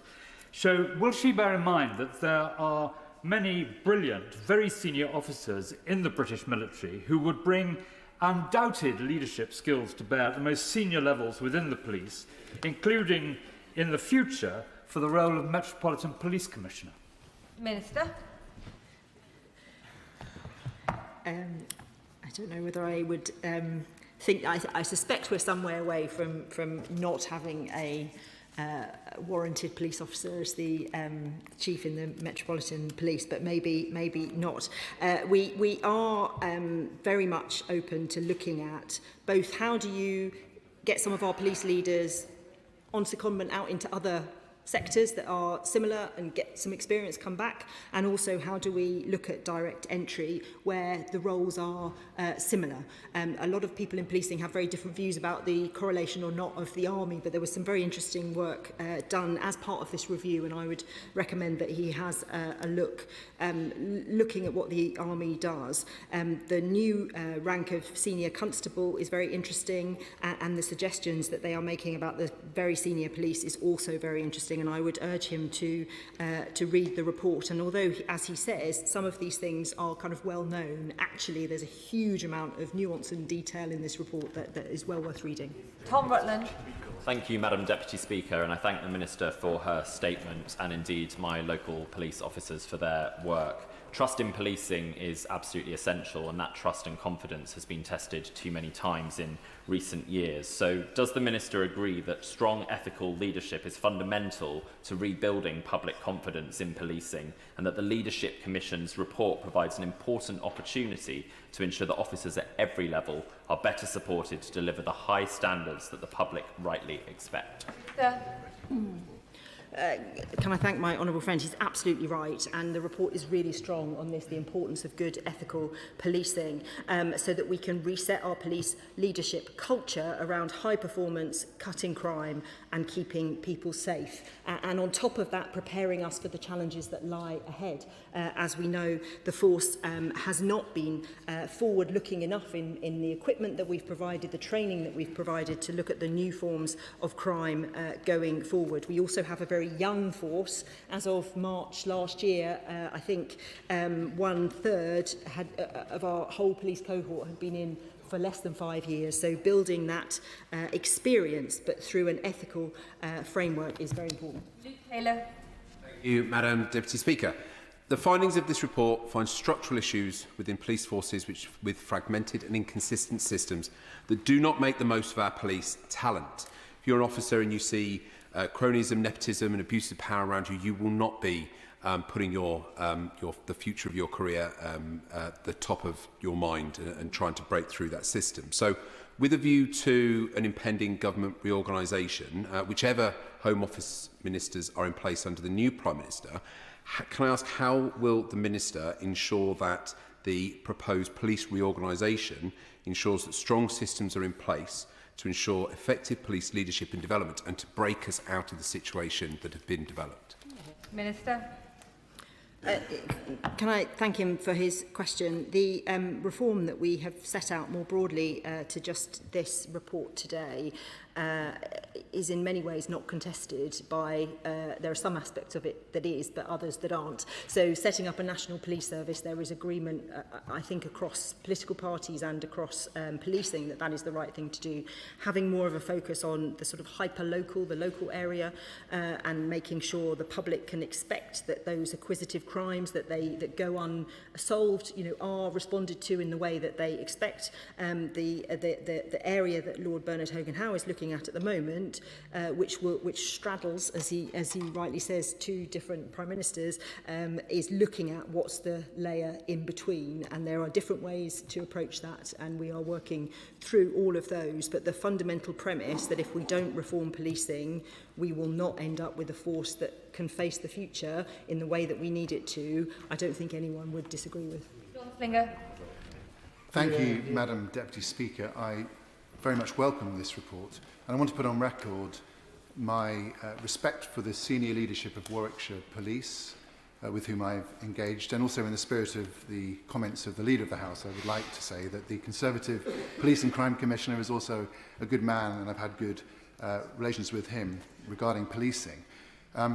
Every senior police officer, indeed officer of all ranks that I've dealt with, very much wants to be scrutinised and wants to work to the very highest of standards. And so would my honourable friend agree with me that no police officer of any rank should fear the improvements that are set out in this report to leadership, because they absolutely want to serve the public in the best way possible. I think my honourable friend has hit the nail on the head in terms of no police officer should fear this. These reforms, what's suggested in this report, are there to support officers to be able to, and staff, to be able to move through the force in a way that gives them the skills and the training that they need to do the job that we have asked them to do, and that is at its core what we are trying to do. And I would just say, in the spirit of his remarks about his Conservative Police and Crime Commissioner, that we made a difficult decision to remove Police and Crime Commissioners. That was a hard thing for Police and Crime Commissioners to hear for obvious reasons, and they have continued consistently to work with me, to work with the Home Office, to help with the reforms, to keep giving their ideas, to keep giving their time, and I am very grateful to them for that. Thank you. Would the Minister agree with me that the leadership malaise outlined in this report can be in big part attributed to the lack of clarity from this place and from the government about what we expect of the police? And whilst this report is welcome, in paragraph 90, the definition of police leadership runs to almost 2 pages. Would she agree with me that in essence is about 2 things? First, cutting crime. Too often the leadership of the police are focused on being all-purpose social workers trying to solve every problem of society, leading to the extraordinary situation where social media is policed more aggressively than shoplifting or burglary. And secondly, having officers' backs. Too often, police officers fear acting because they'll be hung out to dry if they make the wrong call.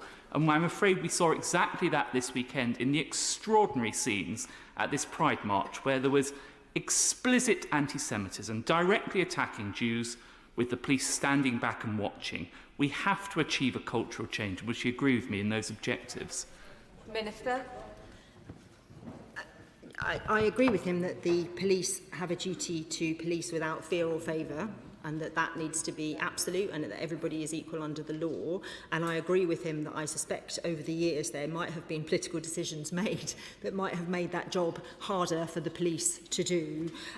But I don't agree with him in his sort of analysis of what good leadership is. There's many different ways to cut crime, and there's many different ways to have officers' backs. I wouldn't say that. I wouldn't say that he's hit the nail on the head. Of course, we expect our officers to cut crime, and we expect our officers to keep people safe. We can all agree on that. That is what we need people to do.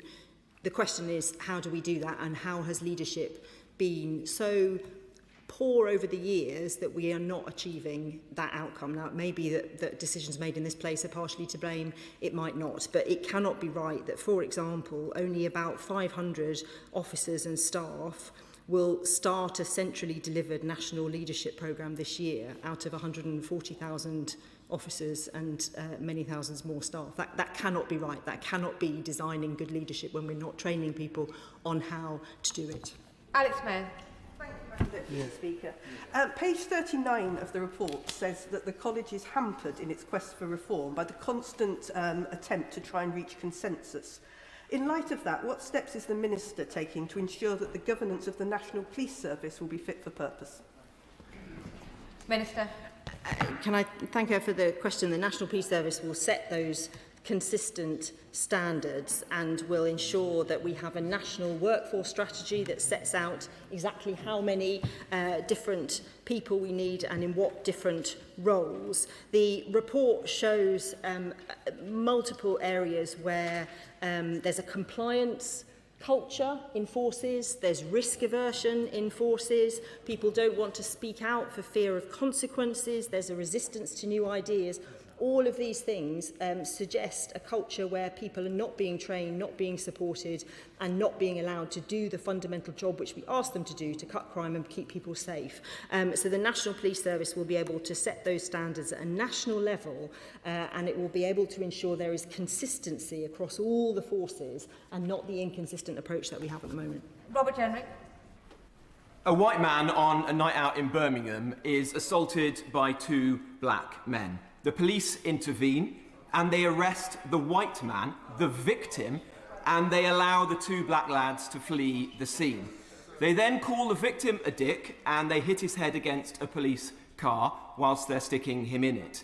They then misrepresent what happened at the event, saying that it was a fight when actually it was an assault. And then they say absolutely nothing is wrong. Then the footage goes viral, as ever, and the police are forced to change their tune. Footage the police actually tried to suppress. Three simple questions for the police minister. One, does she consider this to be another appalling incident of two-tier policing? Number two, will she haul the acting chief constable Order, I'm on my feet. Mr Jenrick, one question is normally enough, and I've given you the privilege of two. Minister. No, Mr Jenrick, you know better. Minister. There is no room in policing for anything other than the police to do their job without fear or favour, and that involves treating everybody equally under the law. Where the police are trained, where they have good leadership, where they are given good support, we believe we can ensure there will be better outcomes for the citizens that we are all here to serve. That is the point of the leadership work that has been done over many months. It's the point of our reform programme. Where things go wrong, of course, we must shine a light on those things. And there has been a huge amount of work over the last few years in terms of policing wearing, for example, body-worn cameras, publishing that evidence so that people can see for themselves, being quicker to speak publicly about what's happened in certain incidents. All those things are important, transparent changes that we are making to our police. But at its core, we need to make sure we are trying to bring people together through the reforms that will give people the policing that we all need. Mr Vince, you've moved. No wonder it's so quiet in this part of the chamber. Madam Deputy Speaker, this is the closest I'm ever going to get to the front bench. Madam Deputy Speaker, having spoken to police officers across my constituency of Harlow, I know the two things they want to do is keep my constituency safe and also, if you won't mind me paraphrasing a new Labour manifesto pledge, tackle crime and the causes of crime. Can the Minister outline on the back of this recent review what she's going to do to ensure that we take away the barriers so police officers can do their job in protecting my community of Harlow but the country safe? Minister. I think my honourable friend, the member for Harlow, would look very fine at this dispatch box, and I hope he gets to be here and has the privilege that I have had in this role. I would say to him, he's absolutely right. We need to strip out all the bureaucracy, all the nonsense that the police have to do. All of us who've been out on response with police, or who've been out with our neighbourhood police, or who've spent time with sergeants will see just how much bureaucracy, form filling and time wasting that they have to spend. And we are trying to rip all of that away through reforms and through technology so that the police can focus on cutting crime, keeping people safe, which is what they go into the force to do and what we all expect them to do. And that's what I want to see for the people of Harlow as well as the people across the whole of this country. Dr Andrew Morrison. Speaker, Lords Blunkett and Herbert have done a good job, but can I counsel against introducing a new police rank when most organisations, large organisations, are stripping ranks out and trying to compress their hierarchies? Would she agree with me that the number one thing that needs to be done is to improve the quality of top leadership? Yeah. And their lordships made that point very clearly. In 1839, Captain Samuel Meredith, Royal Navy, was appointed as the first Chief Constable of Wiltshire. And can I ask her to just give some consideration to my right honourable friend, the member for Sutton Coldfield's point about allowing people from other uniformed services, armed forces and other uniformed services, to aspire to top ranks within our police force. It would break down groupthink, and I think add a great deal, particularly in relation to middle grade senior people within the armed forces who I think would have a great deal to offer. Great. Minister. On his last point, I mean, there is a suggestion here of targeted direct entry schemes at those levels. So I think there is an opportunity for that. What I would say to him about the, and I'm not, we haven't as a government yet properly reviewed this and come back to it. But the new rank of senior constable, I would just say they make a very compelling case because the vast majority of our police are constables, the vast majority, about 113,000 are constables. And it is often said that there are people who naturally sort of step into leadership roles before, and indeed may never become sergeants, but people who are fulfilling that function but aren't sergeants, and that has been a gap which has been recognised through the work that has been done, and I think it's something that we should look at. There are far fewer people in the top rungs, and you have this big cohort where there is no other role other than constable, and I think this is something worth looking at. Vicky Slade, final question. Thank you, Madam Deputy Speaker. Dorset is about to get its fourth Chief Constable in just 8 years. And whilst I wish Amanda Pearson well with her retirement, those I spoke to who were involved in the recruitment panel said that the only potential candidates are the Deputy Chief Constables or the Assistant Chief Constables, that in a place like Dorset, you tend to get someone who's either internal or about to retire. And in almost every case, there's only one candidate. So given that situation, how will she look to introduce fresh ideas and a culture free of nepotism, bias and toxicity from such a small cohort and really get the leadership that we need?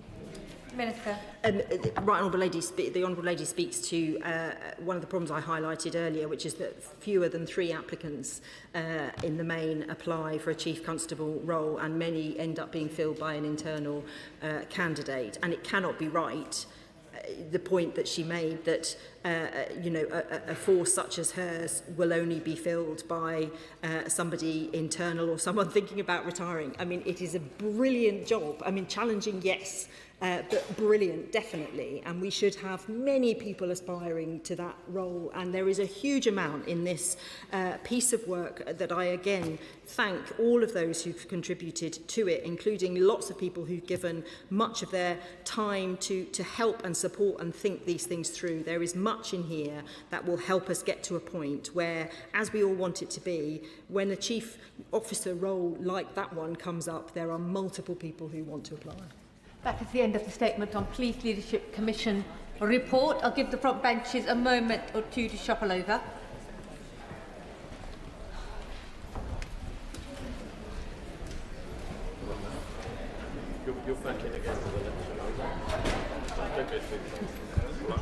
Okay, now if we are ready for the Civil Service Pensions update, I call the Minister. Minister.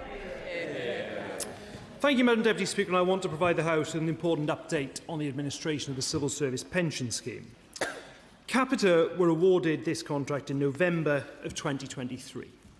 They had 2 years of transition to prepare, and their senior leadership gave me explicit personal assurances ahead of the handover that they were fully capable of managing the workload and indeed that they were ready for successful transition. Indeed, the Chief Executive of Capita promised that technological improvements would create a flagship use case for the largest AI-enabled pension scheme in the country. It is clear that non-delivery of technology has been a fundamental part of Capita's inability to deliver.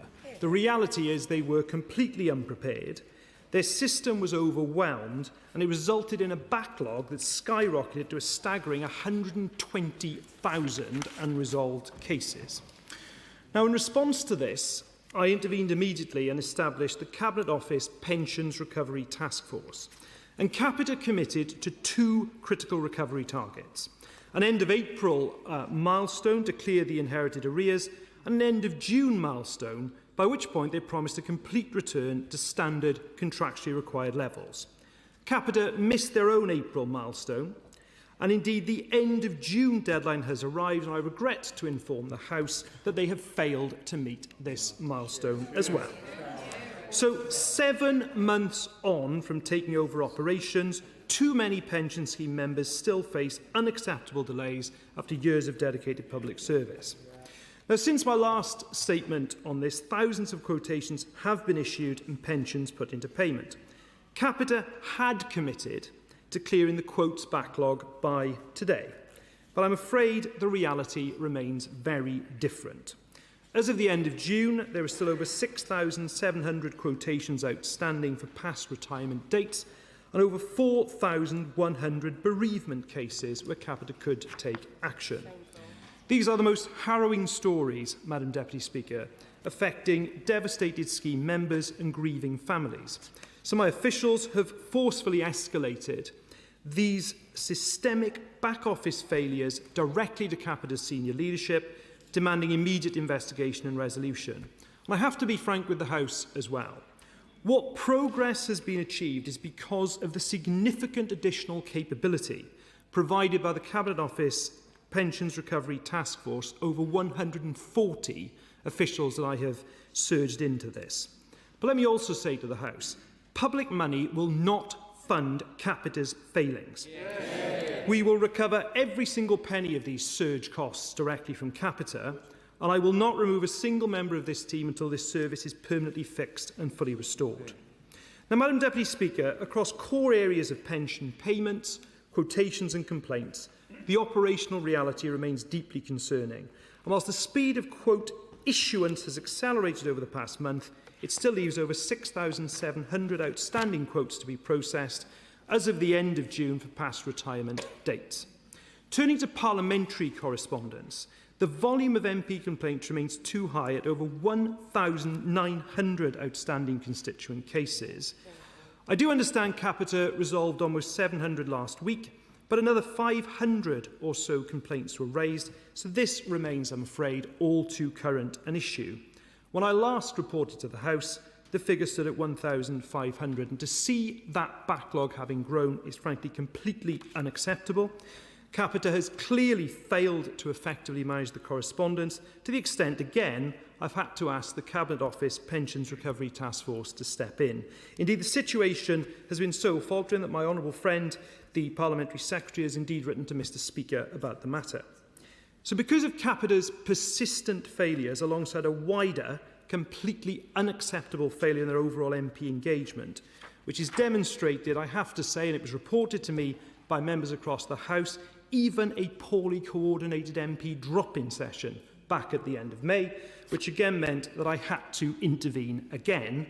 And I ordered the Cabinet Office Pensions Recovery Task Force to take direct operational control and establish virtual surgeries for MPs and caseworkers running every weekday.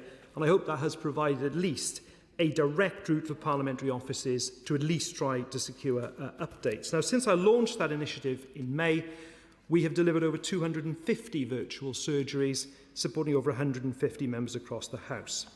I turn now, Madam Deputy Speaker, to the steps I'm taking to protect scheme members. I have no doubt that members across the House will agree with me that the service Capita has provided has been dreadful. So we need to take further robust measures. First of all, I will continue to apply the most stringent commercial levers. We are executing robust, continuous action with immediate financial consequences. We've already hit their bottom line by withholding £9.9 million in payments because the government will only ever pay for what is successfully delivered. I find, I have to say, this failure remarkable given the personal assurances provided to me by the Chief Executive ahead of the transfer. The assurances have not been met, core outputs are deficient, and in my opinion, they're failing to even make basic functionality work. Now, I know many across the House are calling for the immediate termination of this contract and it to be insourced. And let me just say to the House, for me to just terminate it right now would obviously cause severe disruption to the payroll. So I have to manage this so the payroll is being operated effectively. What I can't do is create an immediate catastrophic operational vacuum. I can't instantly replace a complex pension scheme overnight. However, I say this to the House. I have instructed my officials to bring together a broad range of stakeholders and experts to consider, in line with this government's strategy, how scheme members can be best served in a long-term, durable delivery of this scheme. So let nobody think across the House that I am or the government is accepting the status quo. This episode highlights the severe limitations of outsourcing the civil service pension scheme. And I say openly to the House, if I could insource this operation today, I would. But it is government policy nonetheless to insource in line with our manifesto commitment to deliver the biggest wave of insourcing of public services in a generation, and this pension scheme could be a prime candidate for insourcing in the future. And that future is being actively shaped by the government's announcement on the 17th of June of a new public interest test to end outsourcing by default. From April 2027, all contracts over £1 million in value must be assessed for in-house viability before renewal, and departments exceeding £100 million annual spend must develop 5-year in-sourcing strategies. This framework builds the exact long-term capability we need, shifting our focus from short-term pricing to service quality and operational resilience. And to ensure full accountability, we're executing our contractual right to deploy independent auditors immediately to conduct a technical review of systems, data integrity and compliance with statutory duties. And we are also beginning the process to appoint a remedial advisor at Capita's expense to force rectification directly on the ground. I am not ruling out further interventions, Madam Deputy Speaker, but we do need to build the unvarnished evidence base that will serve as a strict prerequisite for further formal escalation, including potential litigation or step-in remedies should performance fail to improve. Now, the House will receive a further update in October on the findings of that independent audit, the performance of the remedial advisor and the longer-term structural options being considered, including meeting our manifesto commitment and bringing this scheme in-house. So, Madam Deputy Speaker, let me finish by saying this. Public servants who dedicated their working lives to this country deserve absolute financial security and unwavering dignity in retirement, not corporate failure, empty promises and certainly not severe administrative failure. I hope the House will see the uncompromising line in the sand I am drawing today. I will continue to apply commercial pressure, ensure full accountability, and we will find a way forward that delivers for the people who deliver for this country. And I commend this statement to the House. Shadow Minister Michael. Thank you, Madam Deputy Speaker, and I thank the Minister for advance sight of his statement. Nobody in this House should be in any doubt about the anxiety and hardship being felt by retired public servants and grieving families left stranded by this operational collapse. We're talking about more than 6,700 outstanding pension quotations, more than 4,100 unresolved bereavement cases. These are not mere statistics. They represent vulnerable individuals left facing severe financial distress. But let us be completely clear about where the responsibility for this ongoing execution failure lies. The Minister can try to look backwards to November 2023, all he likes, but the critical transition phase, the data quality integration and the actual system go live occurred on this government's watch, and more specifically on his watch. The timeline of unheeded warnings is damning. Throughout 2025, both the National Audit Office and the Public Accounts Committee explicitly flagged that Capita was missing critical transition milestones and IT delivery targets. Yet despite these clear red flags, the Cabinet Office chose to override the warnings, accepted flawed assurances and pressed ahead with the December go-live. The contract management failure belongs entirely to the current front bench. Alarmingly, despite the establishment of the Minister's flagship pensions recovery task force, the situation is deteriorating in key areas. The Minister has just admitted that the backlog of MP complaints has actually grown significantly under his watch, going from 1,500 cases to more than 1,900 outstanding constituent cases just since the end of April. Barely 9 weeks. It's getting worse.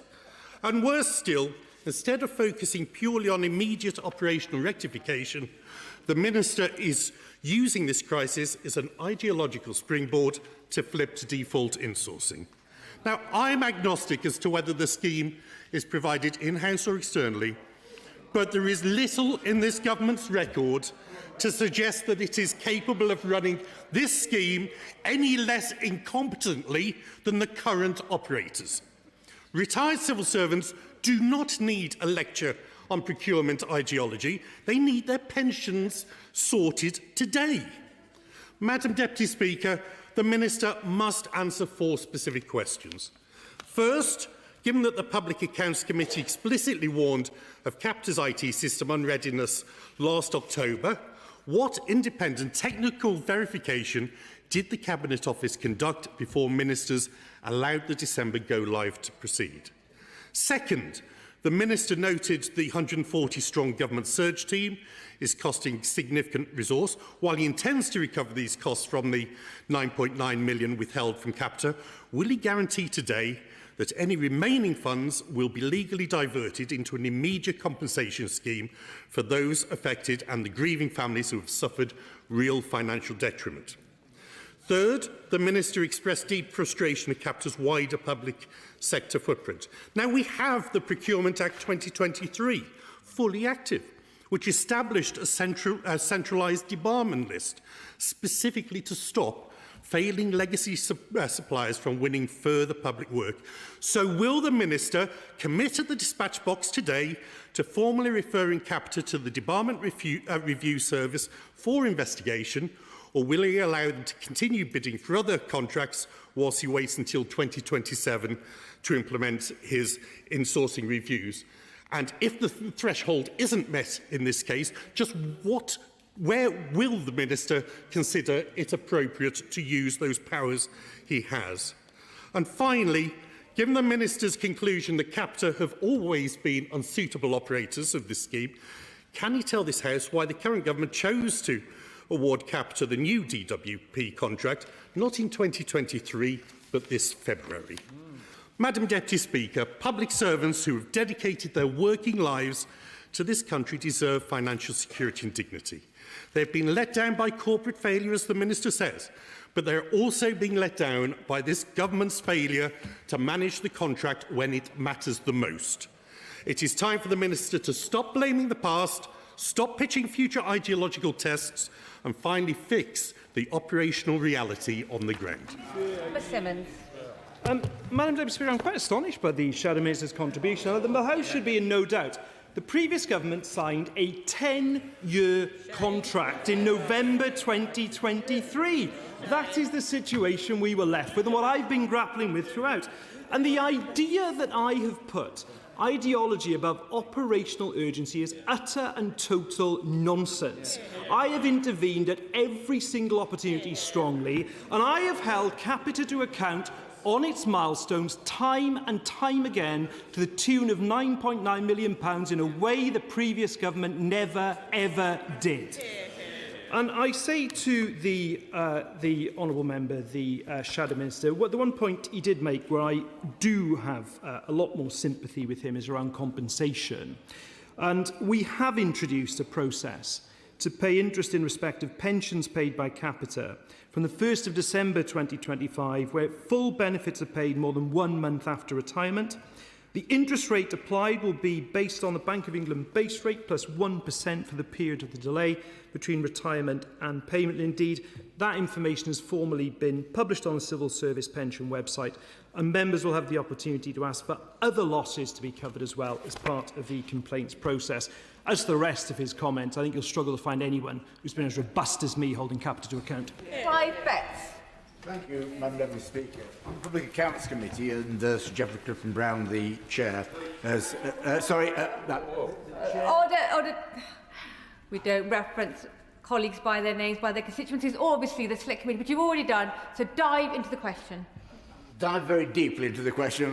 The Chair of the Committee sends apologies. We're in a committee meeting at present. In looking at the situation on a number of occasions, and we have a joint session with the Minister on Wednesday with PACAC Select Committee. Okay. It's been absolutely appalling, the individual cases we've heard. We've got 2 on Wednesday. We'll relate to Capita and to the Minister. That widows who've been waiting since last year to get their pensions sorted out. This is not acceptable. Let's point 2 issues for the Minister to reflect on. When the previous government let the contract, I think we're in a situation where procurement couldn't properly take account of the past record of companies. And I understand the government's now changed that. Because if you looked at Capita's past record, both in the teachers' pension scheme, previously on the civil service pension scheme, they've not run one scheme properly. This should have been taken account of before the contract was let. But I'll just say one other point where the spokesperson of the opposition did have something, I think, relevant. This scheme was falling apart last year. The National Audit Office looked at it, and clearly it was going wrong there. So I just say to the Minister, did he start to look then at alternatives and start to put it together at that point, an in-house provision that could eventually take over? Simmons. Thank you. And my honourable friend talks about them. The cases are harrowing. He is absolutely right about that. He's also right to say that there were certainly huge issues. I'm sure we'll cover this on Wednesday with my CSP, the previous provider. But as I say, the previous government had decided in November 2023 to sign this contract. That isn't to say, of course, that when it came to the autumn of last year, I wasn't just seeking specific reassurances, we were also looking as well at contingencies. And I'm sure it's something that he and indeed the right honourable gentleman will cover before the joint committee, the Grand Committee, on Wednesday. Spokesperson Lisa Smart. Much, Madam Deputy Speaker, and I'm grateful to the Minister for advance sight of his statement. The failure of Capita to meet the 30th of June deadline is deeply disappointing, but sadly not surprising. But behind it sit 1.7 million current and former civil servants who simply want the peace of mind that the pension they have earned through decades of public service will be handled competently, fairly and with dignity. Capita's repeated failures are causing real distress and uncertainty for people who deserve better. And that includes several of my constituents, Sue from Romley, Tracy from Offerton and Christopher from Marple included. Public Accounts Committee did indeed warn that Capita risked not being ready to take over full administration back in December. It raised serious concerns about weak contract management and poor oversight. And those warnings have now come to fruition as thousands of retired civil servants have experienced delays or complete failures in pension payments since Capita took over. So how will the government restore confidence for the million-plus current and former civil servants who simply want reassurance that their pensions will be administered competently? What assessment has been made of the systemic failures in the administration of this scheme, and what lessons have been learnt for future contracts of this kind? How can the Minister ensure that this failure is given sufficient weight should Capita have the brass neck to bid for any future government contracts in this or wholly unrelated areas? The Minister has rightly called the thousands of unresolved bereavement cases harrowing. These are grieving families denied closure. Can the Minister commit today to ordering Capita to prioritise all bereavement cases as a matter of particular urgency? And could he guarantee a specific date by which this specific backlog will be zero? Minister Thomas Simmons.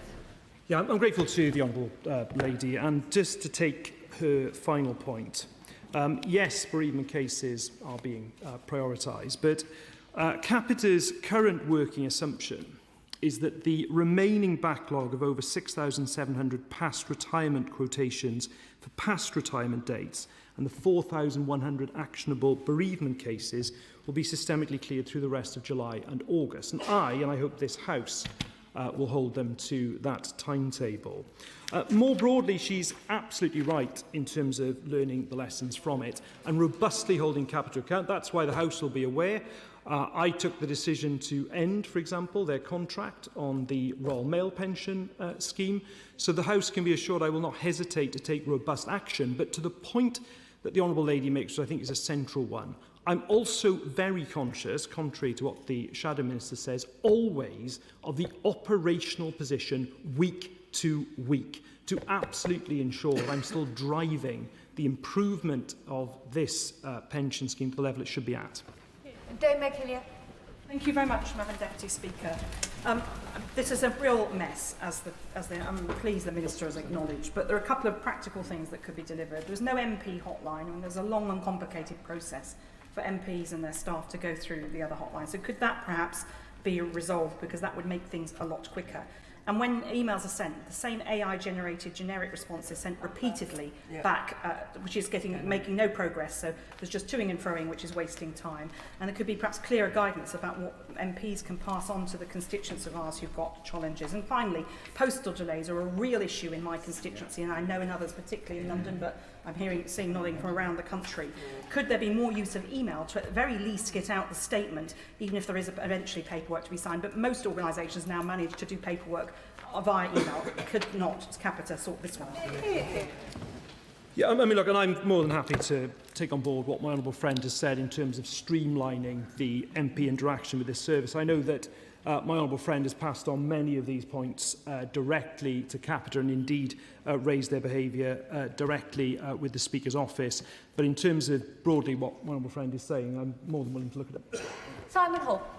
Madam Deputy Speaker, can I thank the Minister for his statement, and through him thank his officials and the Surge team in particular, who are trying to clear up this mess of Capita's creation. I'm sure the Minister will share my bemusement at Capita's stance. It seems to have no emotional intelligence whatsoever to understand the very demonstrable harm that is being done to constituents the length and breadth of this country. Nor does it seem cognizant that His Majesty's government happens to be customer number one as far as Capita's balance sheet is concerned. Are they unwilling or unable to face into the situation as it currently presents itself and really put their shoulders to the wheel and sort this out? Or does he fear that they have just given this up as a bad job, are just awaiting the contract to be taken from them, and will just soft pedal between now and when that time occurs? Minister. As ever, the chair of the Select Committee, I think, makes very sensible points. And I make very clear from this dispatch box that they certainly should not in any sense be soft-pedalling. They have specific contractual duties that I have been holding them to and will continue to hold them to. And to his point as well, away from the commercial and money aspect of this, hugely important, obviously, though that is in terms of public money, he's right to highlight the emotional impact, because we have people here, we talk about bereavement as the Honourable Lady, the spokesperson of the Liberal Democrats did. These are people in a very vulnerable position in their lives, seeking to access money that they themselves paid in. To help colleagues, more colleagues get in, the question needs to be short and just be one question. Paula Barker. Thank you, Madam Deputy Speaker. Like other members across this House, I also have constituents who have faced unacceptably long delays. A lady who is terminally ill, left waiting for months. A man due his first payment in December 2025, now shockingly being forced to wait until 2027, who is in severe financial hardship. And also a lady whose brother died in service in 2024, unable to settle his estate due to the delay. We have heard the Minister talk about the missed deadlines. But yes, in February, Capita was awarded more contracts across 4 government departments. Minister, it's frankly shocking that the government is unable to pay the pensions of its own civil servants who have spent their lives serving the public. So when will the government finally take the civil service pension scheme back in-house rather than rewarding failure? And will he assure the House today that no further government contracts will be awarded to Capita? So, firstly, as I've said, Madam Deputy Speaker, in line with the government's policy of looking across contracts of higher value, as I've set out in my statement, I do think this contract is a prime candidate for outsourcing. And indeed, this government has also introduced the public interest test, which I hope will most certainly give a different dimension, a different approach to procurement and to insourcing, which is in line with the manifesto commitment that she and I campaigned for. Gaga Mahindra. Thank you, Madam Deputy Speaker. One of my constituents, Caroline from Vicknansworth, has been waiting over 6 months to receive the documentation required to retire. Capita publicly stated that all outstanding requirement quotes would be issued by the end of June 2026. However, this deadline has passed and Caroline is still waiting. What advice can the Minister offer Caroline as to what she should do in order to receive this essential documentation? I'm very sorry to hear about Caroline's case. If the member were willing to write to me directly with the details, the Parliamentary Secretary will gladly look into that case. Catherine McKinnell. The family of a terminally ill constituent contacted me in desperation last month. They'd been trying to resolve the pension issues of their family member since January. She died yesterday. Her pension still unresolved. Can the Minister be more specific for that family about what will be done to resolve this issue? It is too late for my constituent, but her family have been through enough. Minister. I'm very sorry to hear about her constituent, and tragically to hear about her constituent passing away only yesterday. Madam Deputy Speaker, I would be glad if the member were able to write to me about that particular case. I think that is one certainly the Parliamentary Secretary will personally look into because of the nature of what has happened. But for that family, and indeed every other family who has an interest in this scheme, we absolutely have to restore the level of service that they rightly expect. Okay. Thank you, Madam Deputy Speaker. Sadly, it's not just Capita that is missing deadlines, it's the government too. I raised a constituent's case in ministerial correspondence in mid-February and only received a response from the Parliamentary Secretary on the 30th of June, 4.5 months later. My constituents want a solution and they want a swift solution. So given the April deadline has been missed, the June deadline has been missed, what confidence can they or this House have the August deadline will be hit? I mean, with regard to his first point around, we will look specifically into why that was the case. It shouldn't have taken 4.5 months for the Honourable Gentleman to have a reply, and myself and the Parliamentary Secretary will take that back to look into the correspondence team why that has happened. Secondly, with regard to his point about confidence in the new July and August deadline being missed. What I think is absolutely critical, and this is why I am specifically now looking at a range of options, because we have to be in a position where this service is being delivered properly. Katrina Murray. Thank you, Madam Deputy Speaker. And I thank the Minister for the statement today. New cases are still coming into my office, whether it's tales of failure to get through on the telephone, lack of online access, and they remain common, but most common is the financial distress. My case team are worried, keep hearing about people being about to lose their house because of the interim interest-free loans made available in January were welcome, but for those who are still waiting settlements, will the government consider further payments? Yes, first of all, I think the loans, the interest-free loans that they introduced earlier in the year are important, but I know they are not suitable or indeed the choice of every beneficiary under this scheme. But secondly, as I indicated, I think in answer to the Shadow Minister a moment or two ago, I also think that compensation is very, very important as well. And I reiterate to the House too, I have surged significant resources into this scheme, but I am absolutely determined it won't be the taxpayer who picks up the bill for it. Thank you very much, Madam Deputy Speaker. Can I welcome the statement today, and my constituents, whenever we've come to the government, you have reacted quickly, and Capita appeared to be moving quickly. But this week, a woman that I've been representing since March and who's been pursuing Capita for more than a year over her husband's death in benefit service told me this week that they are, and this is a doozy, refusing to accept a Scottish extract of divorce. And they're demanding that she get an absolute decree according to the English and Welsh courts.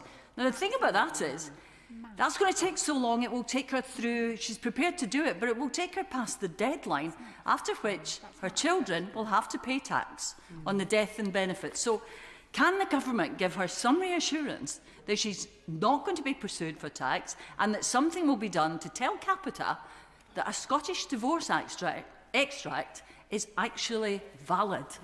Minister. Well, quite, Madam Deputy Speaker.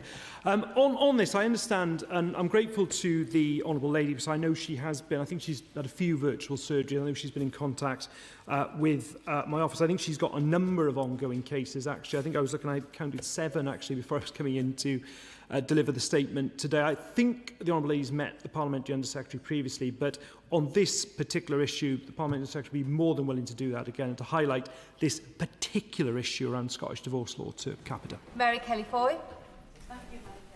I've heard from dozens of my constituents across the city of Durham who have been impacted by either delayed or missing pension payments, and that number grows every day. A recent disturbing case centres around a chap who sadly has been diagnosed with early onset of Alzheimer's at just 46 years old.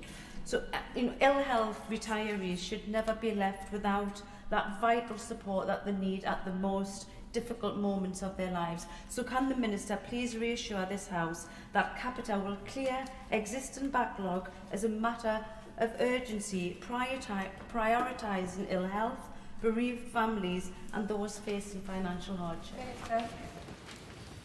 Yes, they should absolutely be prioritising bereavement cases. Indeed, people in the position that my honourable friend's constituent finds himself in at just the age of 46. As I've said, Capita have set out this working assumption around clearing this backlog in July and indeed in August, and she can rest assured they'll be held robustly to it. Gregory Stafford. Thank you, Madam Deputy Speaker. I currently have 11 unresolved constituency cases in my constituency, and like him, those numbers are going up. Those constituents deserve certainty under these unacceptable delays. During Cabinet Office questions on the 25th of June, I raised these failures with the Parliamentary Under-Secretary, who assured the House that all levers were being used to ensure Capita met its end of June deadline. Can the Minister tell us what those levers were, given the fact they appear to be attached to nothing, given that Capita has still failed to meet that deadline? And what levers is he going to pull when the August deadline is inevitably not met as well? Yes, well, he'll be aware from my statement. I mean, £9.9 million has been withheld from Capita, and I will continue where milestones are not. No, well, he makes a valid point, actually, which is, and that is precisely why I am now looking at a range of options whilst continuing to prioritise operational performance in the short term. But he's right, this is where we have been driven to under this contract, is to look at this range of options. We've had deadlines that I'm afraid have repeatedly not been met. Webb. Thank you, Madam Deputy Speaker. I'm sure it goes as no surprise to anyone in this House that the deadline was missed today on top of the previous deadlines, and I don't think anyone has faith in Capita delivering this, and I know many in my constituency and across Blackpool and the Fylde Coast and in my neighbouring constituency in Blackpool North and Fleetwood, we see cases come week after week to our surgeries. So can the Minister outline when this government could bring this back in-house and how quickly that can be to ensure that we have a transition, because enough is enough. Too many constituents in my constituency and many across this country are suffering, and this needs to be resolved. Yeah.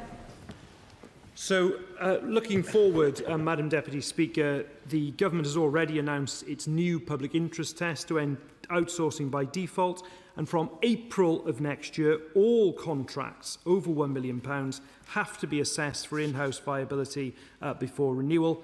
And of course, departments exceeding £100 million in annual spend must also develop 5-year insourcing strategies. So we are moving swiftly to deliver our manifesto commitment. Speaker, my constituents Scott and Pamela McBride from Peterhead are victims of this shambolic borough. They retired in April 2020 and they're still waiting on a resolution. They came to me in February. I'll keep it simple, Minister. If I write to you with the details, can your surge team help me with one of these surgery appointments to sort this out? The simple answer is yes, and I'm sorry to hear about what's happened with Scott and Pamela. Boy. Thank you, Madam Deputy Speaker. I recently met a woman who had spent her career fighting fraud for the DWP. If she had behaved in the way that this company are behaving around her pension, she'd have been fired on the spot. It's one rule for ordinary working people and another for these outsourced companies who behave so terribly on the taxpayers' money. In Darlington, we have a Capita base with over 1,000 employees. Capita recently announced they could no longer afford to pay the real living wage. How much profit are they making on this £200 million contract that they're failing to deliver? Well, certainly, Madam Deputy Speaker, I haven't hesitated to use commercial levers to withhold millions of pounds from them where they've not delivered the performance that they should have done. And I also, my honourable friend puts her finger on a very important point as well. It is for Capita just having a sense of self-awareness about their own conduct versus the consequence of it for a lot of very vulnerable people. Alex Shelbrook. Thank you, Madam Deputy Speaker. And indeed, Madam Deputy Speaker, like all of us, I've had several constituents raise heartbreaking issues and the fact they're getting into real financial duress. So if I can just slightly change, because I'm sure if I just look at what my constituents will be viewing today, they'll be thinking, well, what's going to change? So might the Minister go away and look at what compensation could be given to people and actually taking it out of the profits of Capita to say that all missed payments will be given to the people who are in financial difficulty. Everybody gets what they should have got on the date they should have got it, straight out of Capita's profits. No, I mean, on the principle of compensation, I think the honourable gentleman actually has a very, very valid point. And indeed, as I set out, I think, a moment or two ago about some of the arrangements that are in place for that already, particularly around interest, where money should have been paid that weren't paid on time. There's also a second principle here, which is the taxpayers of the United Kingdom will not be paying for Capita's failure. John McDonnell. Can I register my interest as the chair, non-pecuniary interest as the chair of the PCS Parliamentary Group? I'm taking it as read that when the Minister refers to the stakeholder group, it will include PCS, the trade union. I'm also taking it as read from the tenor of the question so far that insourcing will be top of the agenda of that review. But can I ask him, in all rationality, how is it that Capita have been awarded a £320 million contract to administer the pay of 250,000 civil servants? Minister. I mean, to my right honourable friend's first point, yes, of course, it includes PCS, as he knows. And in terms of being awarded this contract in the first place, it's a very valid question. I have to be fair to say that the previous pension provider certainly was not providing a sufficient level of performance. But as he will have heard from my answer to the Shadow Minister, this was a contract that was signed in November 2023, and it's in the context of having inherited a long-term contract. I've been trying to deal with this since... Thank you, Madam Deputy Speaker. One of my hard-working caseworkers attended one of the virtual surgeries mentioned, but every single update they received was wrong. Lump sums, quotes, paperwork and complaint responses were all said to have been sent out, yet not one case had actually moved. My constituents feel lied to and my staff disrespected. So will the Minister tell the House what further action will be taken to hold Capita to account for these false assurances? Minister. Quite simply, that shouldn't be happening, and if the Honourable Lady would be willing to write to me with precisely the information that was given and what the correct information was, the Parliamentary Secretary will look into that. Thank you, Madam Deputy Speaker, and I thank the Minister for coming to give this important update. But I'm honest in that I think many of our constituents will be watching with a lot of alarm, a lot of concern, a lot of anger and frustration, because they are thinking, how would this situation change? My constituent wanted me to raise his case. He said, I turn to you as a last resort for help in a moment of personal crisis and the right to family life. For the past 6 months, I've been trying to get the Civil Service Pension Scheme to issue me with the letter confirming my annual and monthly pension entitlement. I'm 70 years old, a retiree with medical condition. I reside 50% in Brazil and the rest here. I'm a UK taxpayer. I'm a retired member of the FCDO, having served for almost 38 years in various diplomatic posts. This is not a way to treat hard-working members of staff who've given so many of their time and life to our government. Can the Minister assure me that Capita will be held accountable for this failure, including the fact that heads should roll? Minister.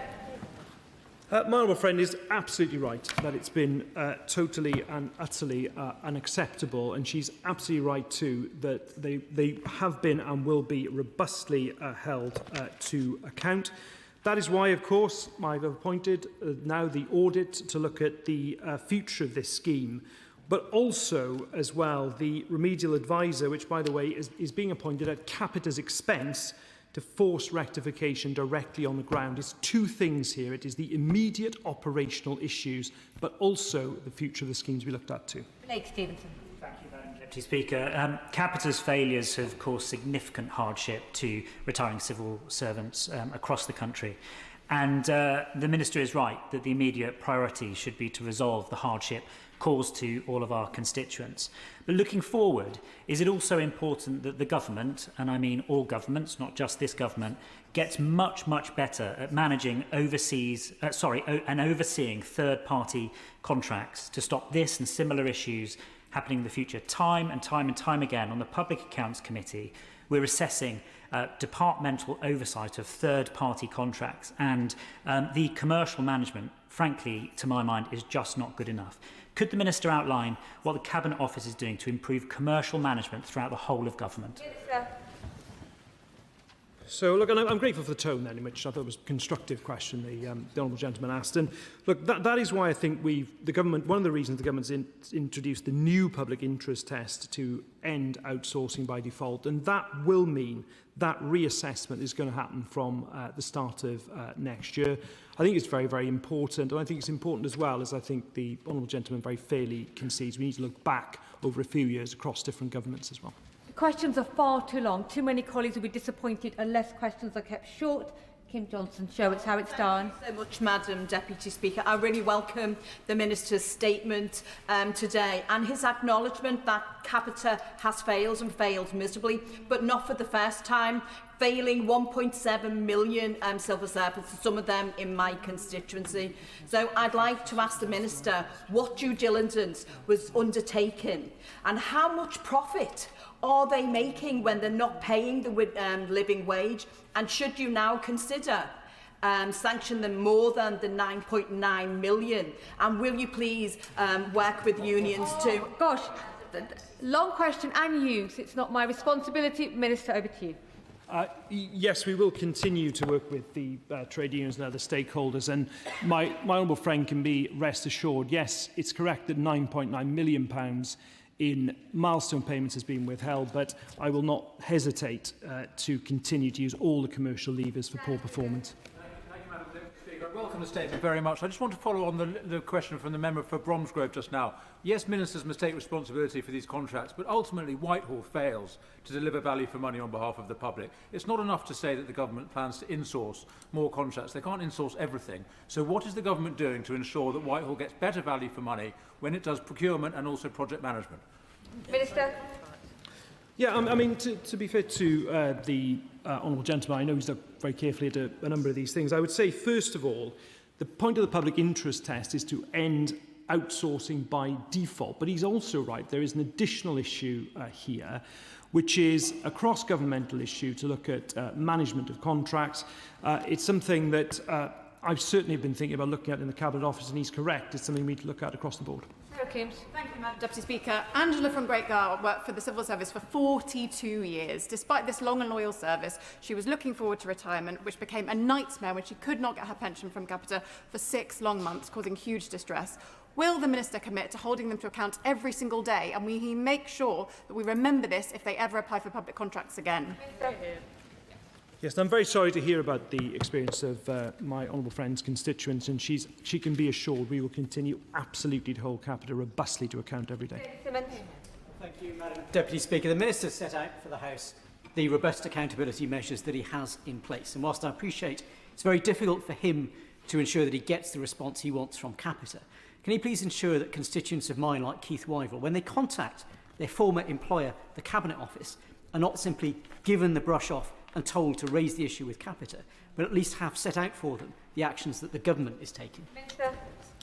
Yes, so I'm very sorry to hear about what's happened to Keith. We obviously have, as the honourable member will know, the Pensions Recovery Task Force, but if he can specifically tell me the date and how exactly that happened with Keith, I'm more than happy to look at that. Mr. Madders.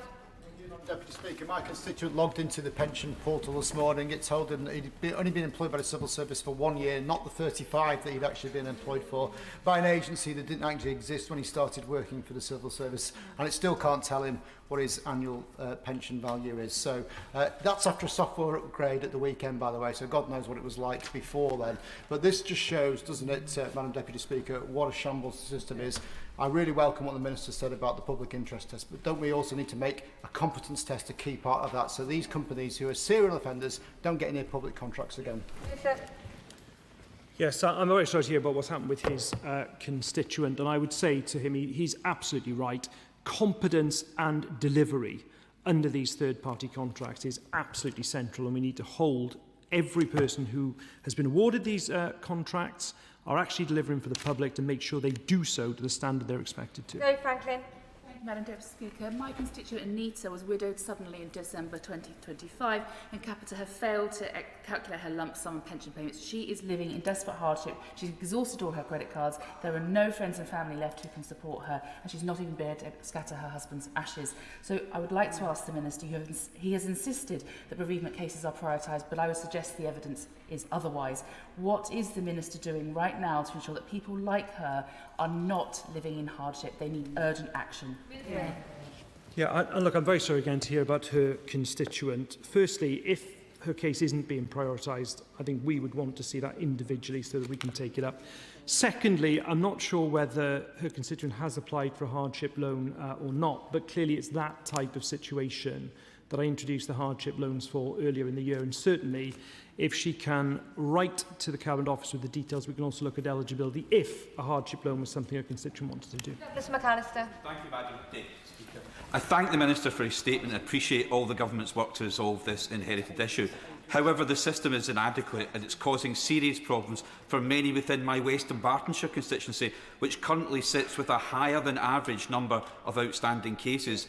Capital's communication is terrible. My constituents are left in the dark.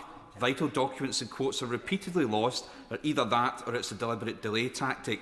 Capita build up expectations, set deadlines and time again fail to deliver. So when do we envisage that all of my Western Bartonshire constituents will finally get their pensions paid? Minister. Yes, and grateful to all of those public servants in his constituency of Western Bartonshire and indeed across the country who frankly deserve better. As I indicated a moment or two ago, on past retirement quotations of past retirement dates and the actionable bereavement cases, Capita's working assumption is that will be cleared during the rest of this month and indeed next month, and collectively we must hold them to account for that.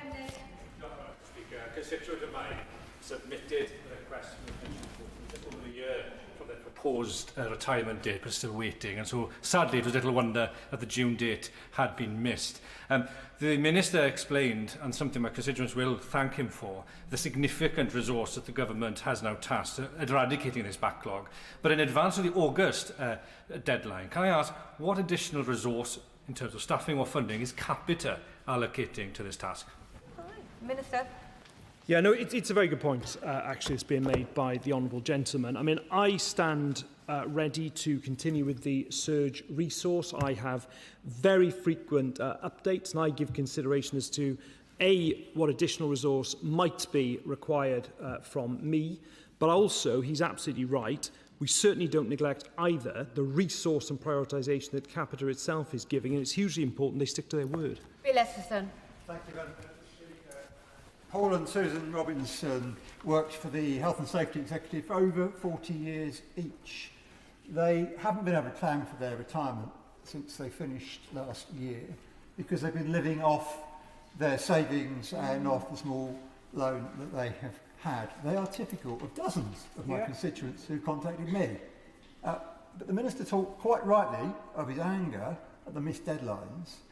What confidence does he have? In fact, how can he give us confidence that we won't be back here again in a few months' time with another deadline having been missed?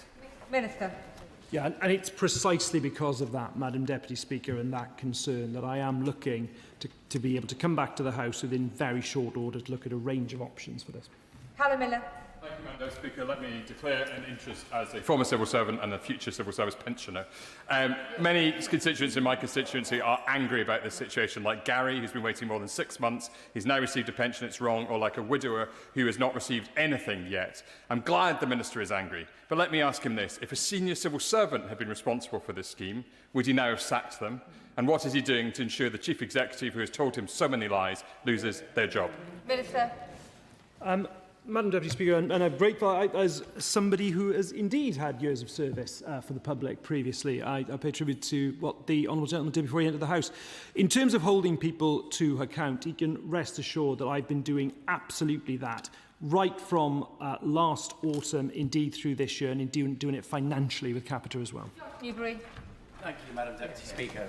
A constituent of mine in Cannock Chase who served 44 years in the civil service contacted me in May and said that despite assurances given to ministers that call wait times were down to a couple of minutes, that day she waited an hour and 40 minutes before giving up. Would the Paymaster General agree with me that civil servants who've served our country for decades are entitled to a far better standard of service than the woeful one Capita's providing? Minister. My honourable friend is absolutely right. Saoirse Eastwood. Thank you, Madam Deputy Speaker. I also have to declare an interest because my husband is a civil servant and currently paying into a pension. Would the Minister agree with me that this is probably one of the best examples that we have of the social contract falling apart? People who have literally worked for the state now being unable to be paid by the state. I really welcome your statement about the insourcing. You have said that it's important that a taxpayer will not have to foot this bill. I have not said anything. Quickly end your question. There has been a cost to the taxpayer in people's lives. What can you do to restore confidence in this system? What can I do to restore confidence, or the Minister? The Minister, right? Good. Minister. No, I mean, to say to the Honourable Lady, when she talks about the cost there's been in people's lives, she's absolutely right, and it goes beyond the monetary in terms of what's happened when people are at their most vulnerable. But we absolutely have to restore, as a priority, a contractual level of service, but then, as I say, look at a range of options in the medium term. Blake. Mr Evans applied for early release of his civil service pension on terminal ill health grounds in November 2025, but sadly passed away in May of this year. It is still not resolved, despite repeated urgent representations from my office. Cabinet has failed inexcusably. What actions can be taken to ensure that Mr Evans' family receives the pension and payments owed without further delay, to hold Capita to account, and will there be interest paid on back payments? So, in terms of compensation, yes, there is provision around interest, and I'd be very grateful if she could just write to me about that specific case, and we will look at it. Thank you, Madam Deputy Speaker. I'm pleased to hear the Government accept that part of the issue here is successive governments' obsession with outsourcing by default. But can the Minister provide us some reassurance that when assessing the merits of insourcing this particular contract, they won't do so in isolation, but will also take into account the wider benefits of building state capacity so that the Government's able to execute its core functions with confidence? Minister. Yes, absolutely, and that's why it's so important for the public interest test that we look right across government at the different contracts. So I agree. Ms Cadbury. Thank you, Madam Deputy Speaker, and I thank the Minister. Time and again, our constituents have been failed by these outsourced companies, and it's not just Capita and it's not just government services. So in response to the member for Bromsgrove, what else is the Minister going to do to ensure the other parts of the public sector, particularly government agencies, local government and so on, can learn from the aspect that he's now putting in place in future on outsourced contracts? Minister.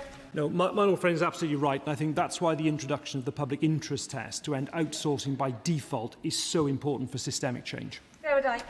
Madam Deputy Speaker, my team are dealing with 18 civil service pension scheme cases. One of them is Frasula from Glastonbury, who took partial retirement earlier this year to care for her 92-year-old mother. She's made over 15 calls to Capita, each time reassured that her case has been prioritised, but she still hasn't had any correspondence at all, and she's got no pension to draw on. So after years of public service, she deserves better. So how is the Minister intend to restore confidence for people like Frasula, who simply want access to the money that they've worked hard to earn? Minister. Quite simply, Madam Deputy Speaker, the only way to restore confidence is, frankly, to get this service to the level it should be and to the level that, frankly, her constituent deserves it to be. Josh Pentington. Madam Deputy Speaker, I've had 14 constituents contact me about this and raise their cases. Only 3 of them have been resolved. The unresolved ones include bereavement cases, which we were told would be prioritised. I went to the drop-in for MPs. I sat there for 40 minutes and then left because nothing had happened. It beggars belief that this company has ridden roughshod over people who've been public service for years. So can the Minister please tell me what will it take for us to take that contract off Capita? Well, Minister. I mean, the point my honourable friend makes about the MP drop-in is a very good one. That is why, again, I felt that I had to intervene directly, because even that was causing a problem.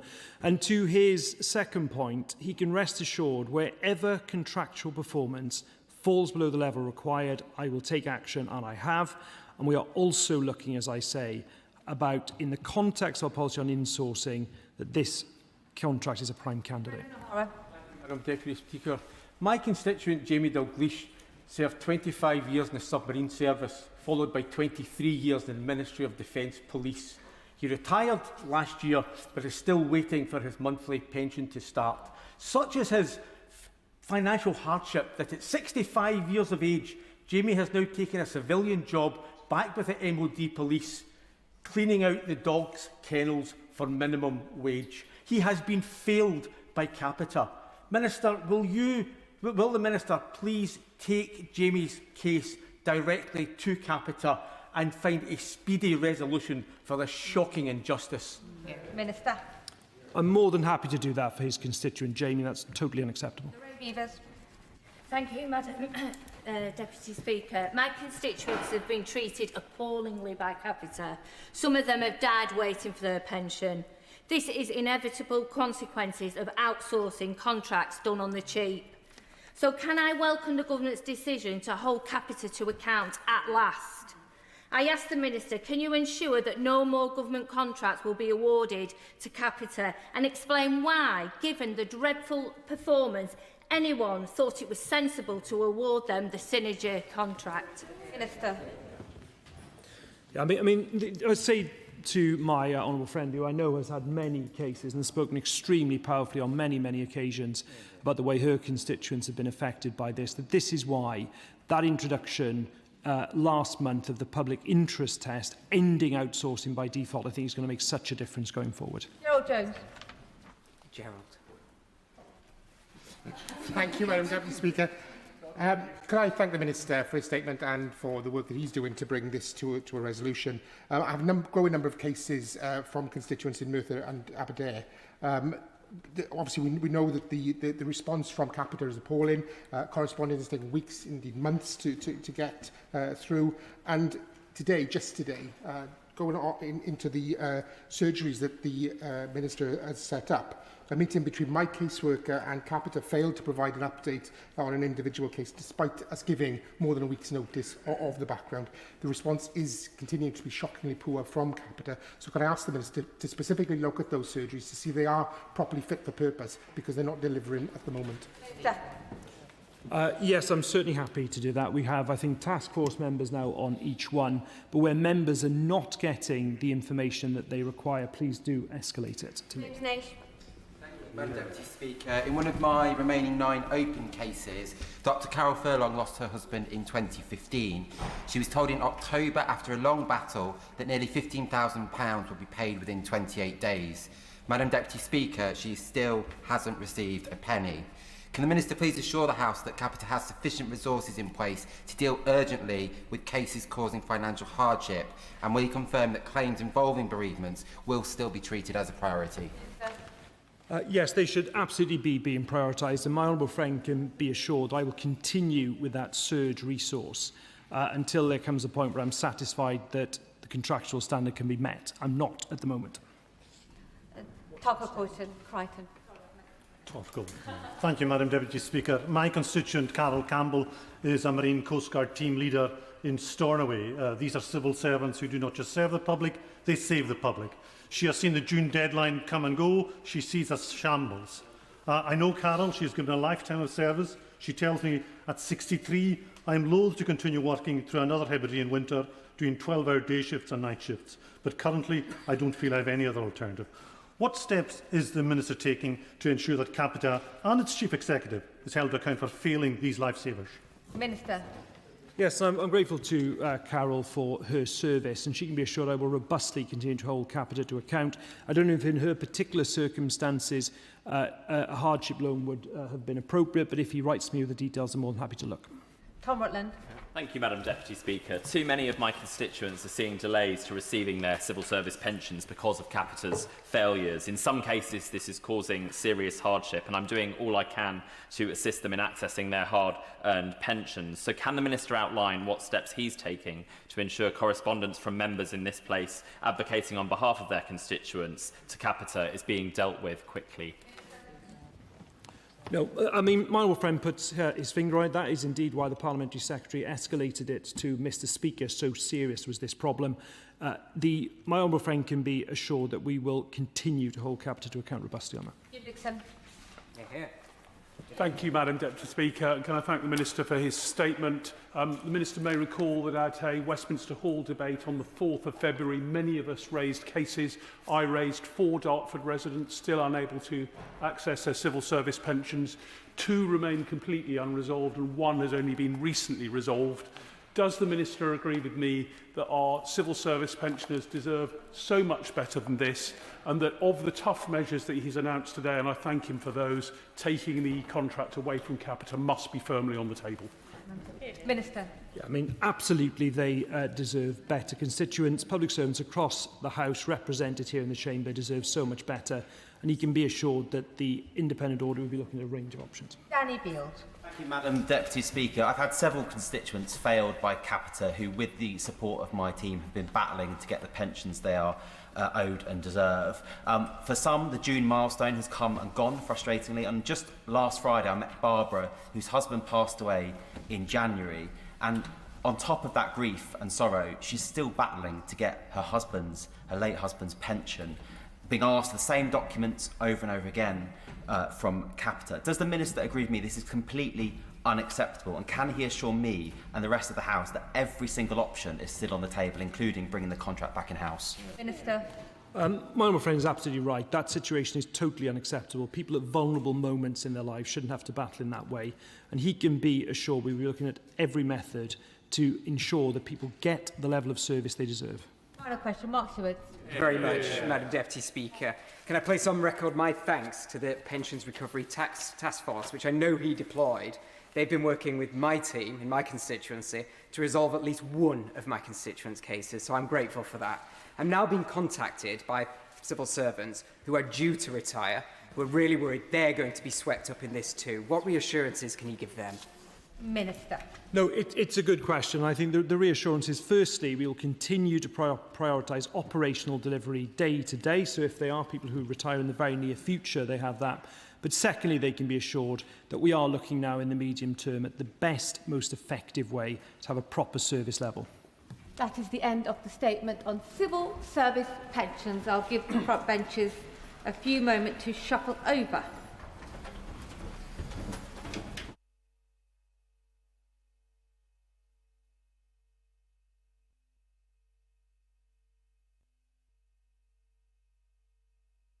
Colleagues are settled. We now come to the allocation of time motion. Minister to move. The question is as on the order paper. As many in that opinion say aye. Aye. Absconding no. The ayes have it. The ayes have it. The clerk will now proceed to read the orders of the day. National Security, State Threats Bill, consideration of Lord's amendments. I'd like to move. Now. I can inform the House that nothing in the Lord's amendments engages Commons financial privilege. We will begin with the government motion to agree with Lord's Amendment 1, with which it will be convenient to consider the other Lord's amendments. I call the Minister to move the motion. Minister. Thank you very much, Madam Deputy Speaker. The first duty of any government is and will forever be to secure this country and keep all of its inhabitants safe. It's a mission that has challenged us relentlessly, but in recent years it's grown and evolved. The threat posed by foreign powers will be known by all here. Physical threats against individuals and property, theft of trade secrets, attempts to interfere in and influence our democracy, cyber attacks targeting both the state and the private sector that disrupt critical infrastructure and compromise sensitive data. As the House has heard many times before, the source of these threats has come predominantly, though not exclusively, from three countries, Russia, China and Iran. The threats from each present differently, but those threats are very real and they are evolving. The bill before us will strengthen the government's ability to disrupt hostile intelligence services and their proxies by adapting counter-terrorism tools to tackle state-based security threats to the UK. In developing this legislation, we have worked closely with the police, with security and with the intelligence agencies. The bill gives our operational partners the powers they need, and it does so in a way which reflects the differences between state and non-state actors. As Jonathan Hall himself has said, this bill, and I quote, does the job.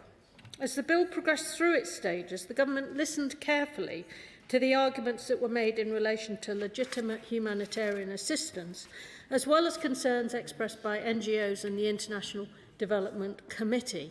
The government's position remains that the bill should not criminalise legitimate humanitarian aid work or the important work of journalists and diplomats.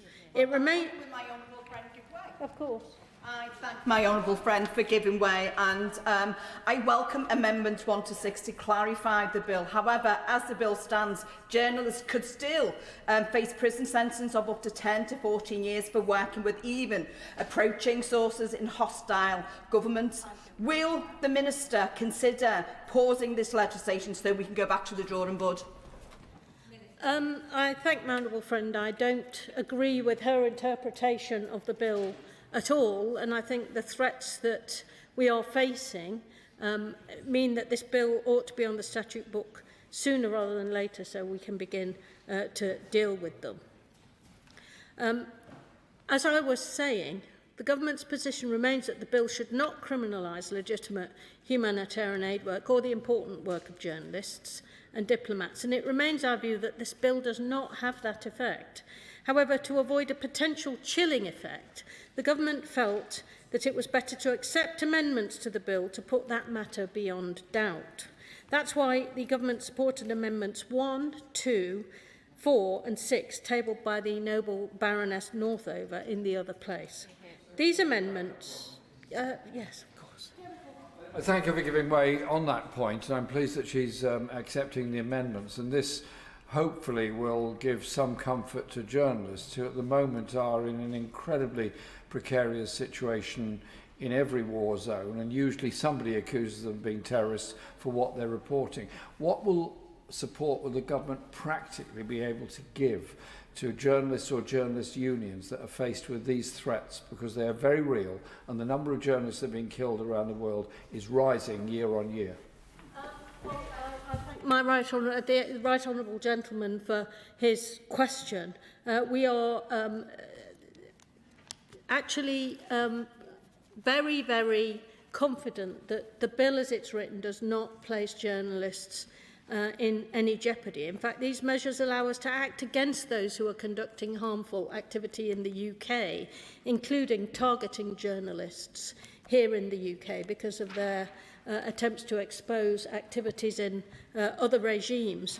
The right honourable gentleman makes a more general point about the jeopardy that journalists put themselves in war zones, with which I would agree.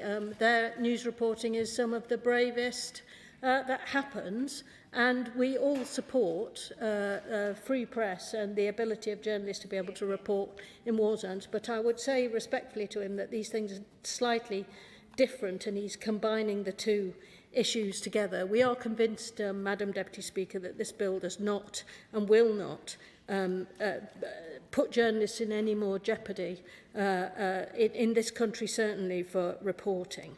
So the noble Baroness tabled Amendments 1, 2, 4 and 6 in the other place. They introduce a new defence into the offences at new sections 17B and 17C of the National Security Act 2023, specifically to cover legitimate humanitarian aid activity. This means that NGOs that have to engage with a designated body in order to carry out legitimate humanitarian activity will benefit from the same protections under the bill as do UK diplomats. The government also supported Amendments 3 and 5, which were tabled by the noble Lord Anderson. These amendments were based on the advice of Jonathan Hall KC and also had the support of Lord Carlisle. They add a reasonable excuse defence in new section 17C for obtaining, accepting or agreeing to accept information from a designated body. This means that where a person has a reasonable excuse for receiving information from a designated body, they benefit from a defence. This might include, for example, a journalist conducting an interview or a charity receiving information on the location of landmines. The government did consider the case for exempting humanitarian NGOs from the offences, but we were advised by our operational partners that this would provide a loophole that hostile actors would seek to exploit, which in turn could make the NGOs themselves a target for infiltration. And in fact, that's the case I made to this chamber during committee stage. I'm grateful to the other place and the International Development Committee for their engagement on this bill and for the constructive amendments which have helped strengthen the bill and broaden its support.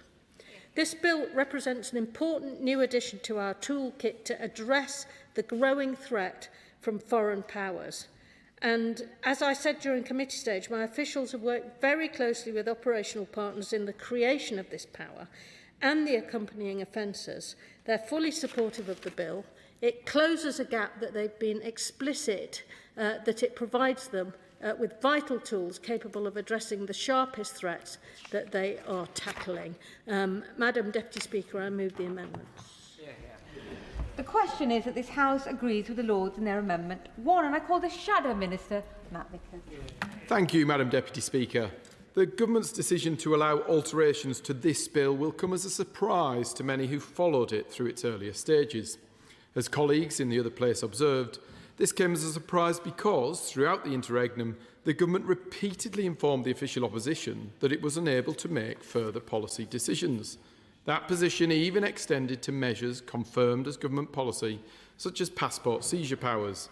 Given that even fundamental issues relating to countries such as China could not be addressed then, it's surprising that we're considering further amendments to this bill now. Nevertheless, we are where we are, and today we're considering the government's amendments on humanitarian activities. I understand the intention behind them. Nobody wants genuine humanitarian organisations carrying out vital work in difficult parts of the world to be caught by legislation never intended to target them. But we also have to recognise the reality of the threats that we face. As the independent reviewer of terrorism legislation pointed out recently, hostile states are willing to hide behind legitimate activity. Just as they may exploit legal or journalistic cover, they may seek to exploit humanitarian cover. That is why the amendment he suggested was narrower than the one before us today. My concern is that the government's wording is capable of broader interpretation, particularly around conduct said to be for the purposes of carrying out humanitarian activities.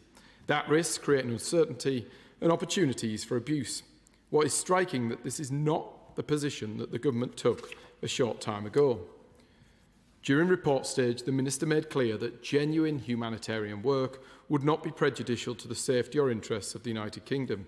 Indeed, when rejecting amendments tabled by the Honourable Member for Rutland and Stamford, she argued that the prohibited purpose test would protect legitimate conduct without creating loopholes for hostile actors. If this was the government's position then, what has changed? We would be naive to assume that this defence could never be exploited.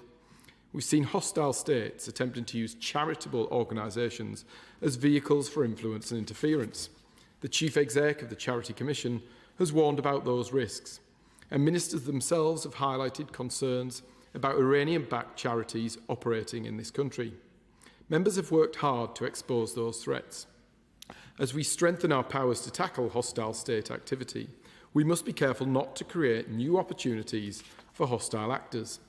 This bill already contains a higher threshold, or safeguards as some would call them, that create greater protections for those who support state bodies directing acts of terror, for example the IRGC, than for those who support the terrorist groups the IRGC funds and directs, such as Hamas and Hezbollah. This threshold, we believe, will make prosecutions far less likely, as the extra hurdle and burden of intent is too high, and necessarily so. In addition, any prosecution requires the consent of the Attorney General, providing a significant safeguard against inappropriate cases. That makes me question whether these provisions are necessary. I appreciate the government's intentions, but our first responsibility is to ensure that this legislation is robust. This bill exists because the threats posed by hostile states are real and growing. If we're giving our police, intelligence agencies and security services the powers they need to respond, we must ensure those powers are not weakened by loopholes. For that reason, we remain concerned that these amendments, however well-intentioned, risk creating opportunities for hostile actors to evade the measures this bill is designed to put in place. Sarah Champion. Thank you, Madam Deputy Speaker. I rise to welcome the Lord's Amendments 1 to 6 and to support the progress being made regarding the implications of this bill on the vital work of the humanitarian sector.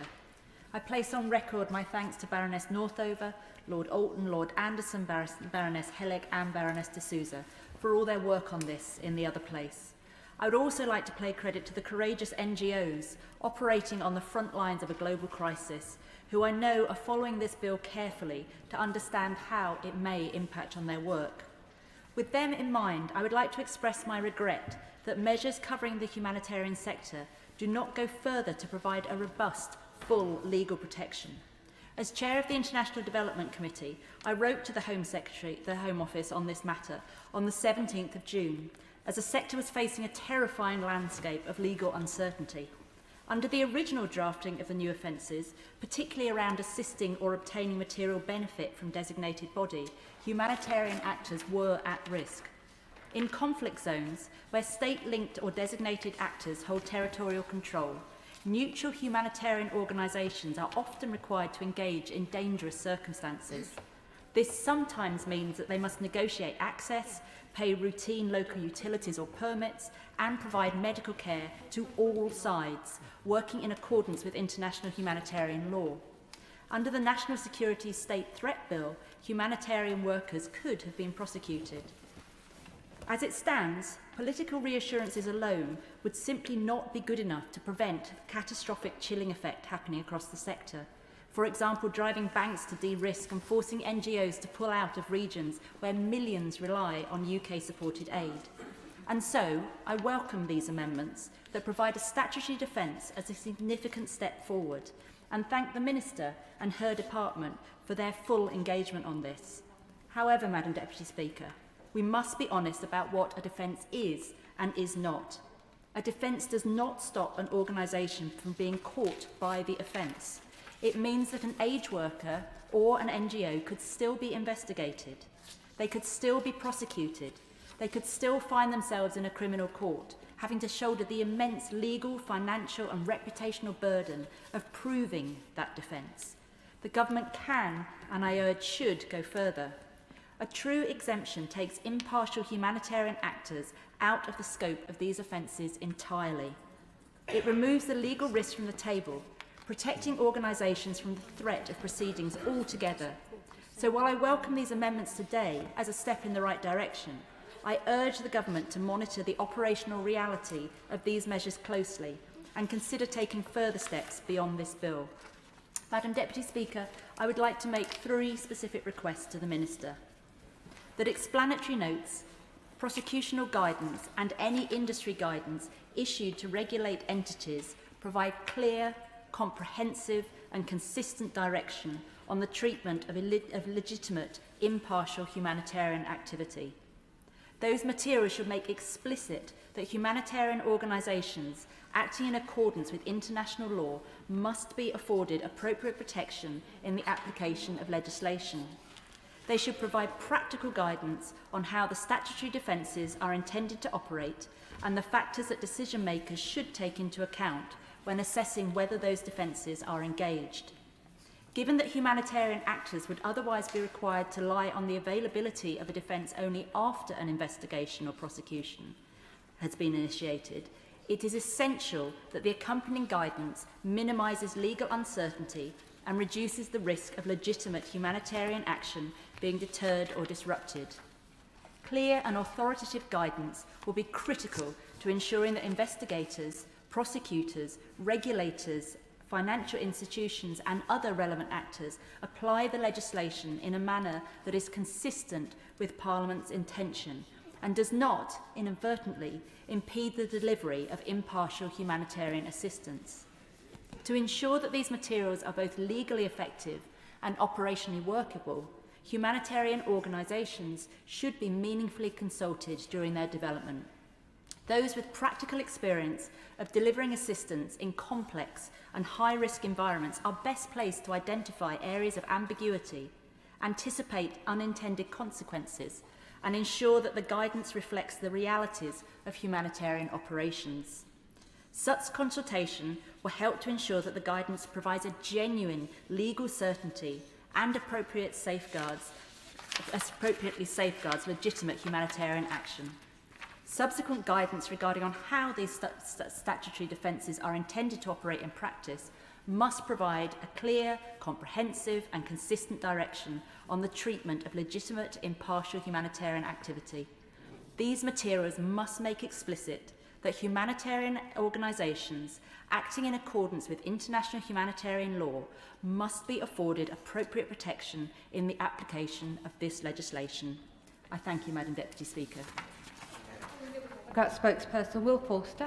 Thank you, Madam Deputy Speaker. The Liberal Democrats have supported the principle of the National Security and States Bill for some time. We know why it must pass, and we know why it must pass quickly. At present, our country is suffering from coordinated attacks from foreign states. Their actions subvert our democracy, intimidate the public, and erode our values. The number of state threat investigations by MI5 have surged by a staggering 48% in the last year alone. Those figures are a stark reminder of the scale of the threat that we face. This is not an isolated spike, Madam Deputy Speaker. It's the front line of an expanding and evolving threat the United Kingdom has from both foreign governments but also hostile foreign actors. Chief among them is the increasingly emboldened Iranian regime, which is aggressively asserting itself to undermine our national security. Since the start of 2022, our security services have responded to 20 Iranian-backed plots that present a direct and potential lethal threat to British citizens and UK residents on our own soil. Let us be clear about who Iran is targeting. They are targeting dissidents. They are targeting media organisations and journalists who have the bravery to report on that regime's violent oppression. I've spoken to constituents who have fled Iran that now live in Woking. I know they would support this bill. Critically, they're also targeting, in Iran, they are targeting here the Jewish community that live in our country. We cannot allow that to happen. And I'm pleased we, for once, have cross-party consensus on an issue. However, it has been over a year since Jonathan Hall, KC, first recommended these powers contained in the bill to tackle state-backed and state-linked threats. This government and this parliament has been too slow to listen to his concerns. We welcome this legislation, creating the power for state-backed entities to be designated under National Security Act 2023. At the second reading in this place, my Liberal Democrat colleagues, including my honourable friends, for the members for Cheltenham and the member for Esher and Walton, raised strong concerns that the offences in this bill might inadvertently capture the activities of humanitarian workers. Tackling state threats whilst also protecting those who provide vital assistance and support to some of the planet's most vulnerable people is not and should never be mutually exclusive. I therefore highly commend the amendments tabled by my Liberal Democrat friend and noble colleague, Baroness Northover, as well as Lord Anderson in the other place, and they are now here. Those amendments are now here in the Commons. These amendments protect those that carry out those humanitarian work that I know colleagues have talked about, that we never intended this bill to capture. I'm pleased and relieved the government is supporting those amendments. I'd like to pay tribute. Briefly. Well, thank you ever so much for giving way. But doesn't you think there's something in this that we've never considered properly some of the inadvertent effects of the legislation that's been passed here? What we've had is very useful amendments introduced in the House of Lords. But surely when we're drafting legislation like this, we're considering issues as important as this. We get this right in the first place. We shouldn't have to rely on hastily drawn up amendments at the last stages of a bill in order to put it right. I want to thank my honourable friend for his intervention. I'm pleased that my colleagues in the other place have created and drafted these amendments and the government have supported them. Earlier today, we were talking about the Immigration Act from 1971.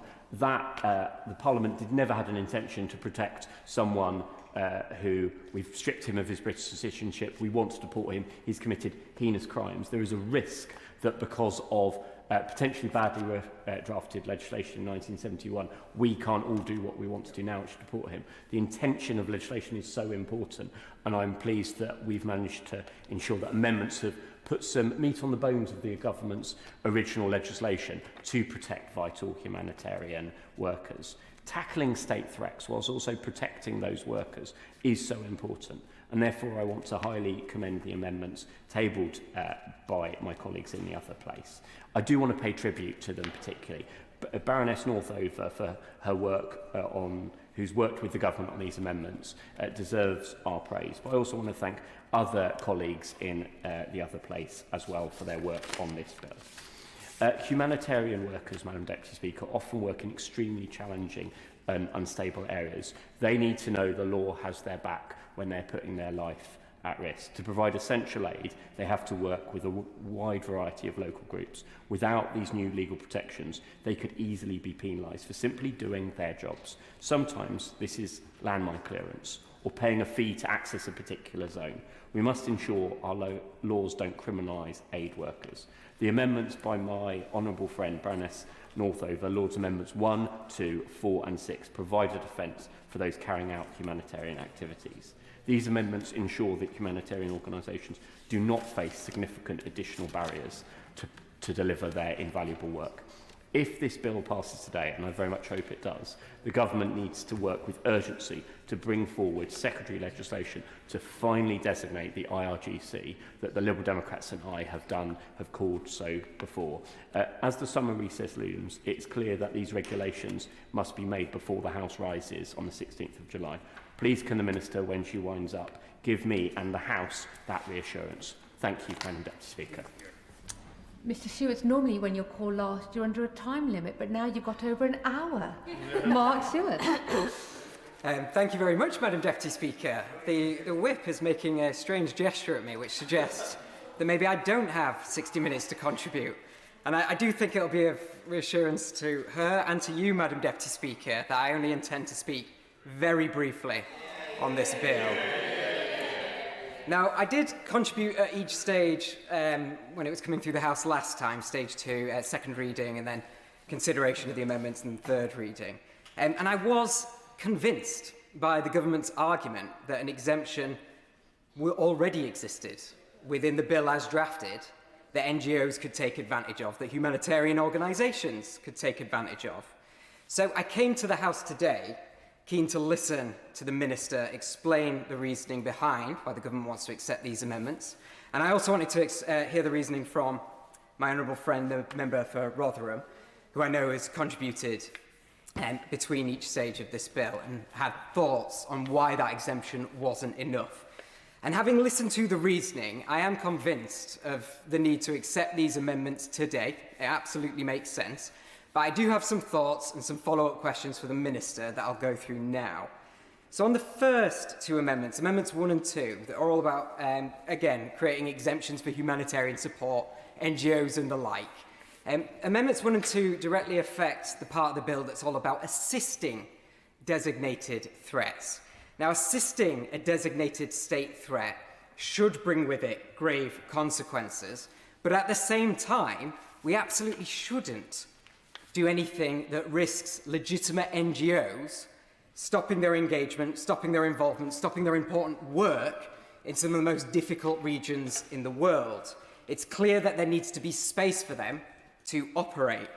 But we know that nefarious state actors will seek to exploit any loophole, any advantage they can to inflict harm on this country.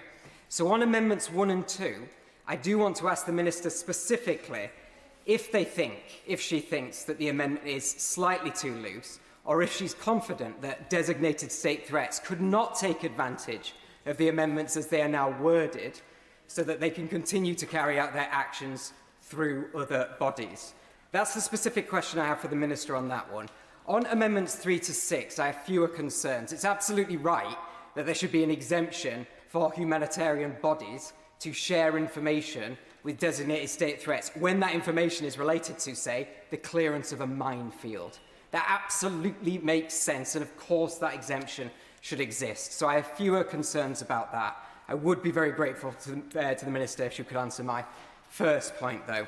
The final thing I'll say, Madam Deputy Speaker, and one of the reasons why I am so keen both to accept the amendments today and see this bill go through its final stage and receive royal assent, is that it's absolutely essential that we designate the IRGC as the threat that they are to this country. I am under no illusions about government policy. No announcement is going to be made at the dispatch box today, and rightly so. But I wanted to take this final opportunity to spell out that the IRGC is a threat to the British Jewish community in the UK, and if we don't take action to prescribe them now, or in this case, designate them now, we are risking the safety of our fellow citizens. So let's accept these amendments, get this bill passed, and protect our communities. Minister, to wind up, as I said, an hour and 15 minutes is yours. Minister Damon. Thank you, Madam Deputy Speaker. With the leave of the House, I am grateful for the contributions of all right honourable and honourable members today. I think that the honourable member for Stockton West was worried that somehow we had changed the bill so that it would make it less effective. The honourable member for Rotherham still made the case for having an exemption rather than a defence for humanitarian assistance.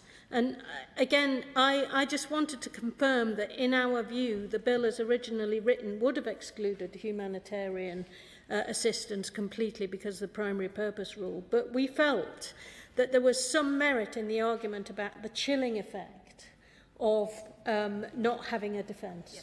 And that is why, in the other place, we accepted the amendments that we're discussing today. But that's belt and braces.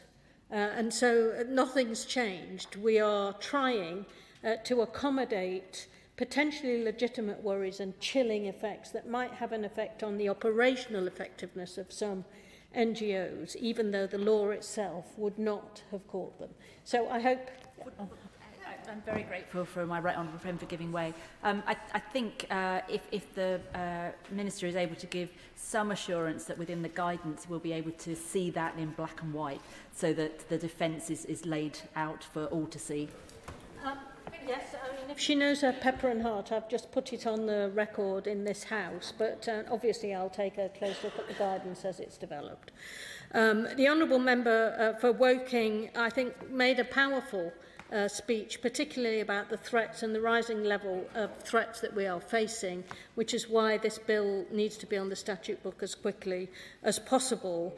And my honourable friend, the member for Leeds South West, asked about the designated threats defence, and again the answer is the same. It's the chilling effect, Madam Deputy Speaker, that we want to try to be much more certain about so that it doesn't affect the operational... I'm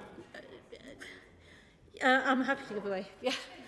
I thank the Minister for giving way.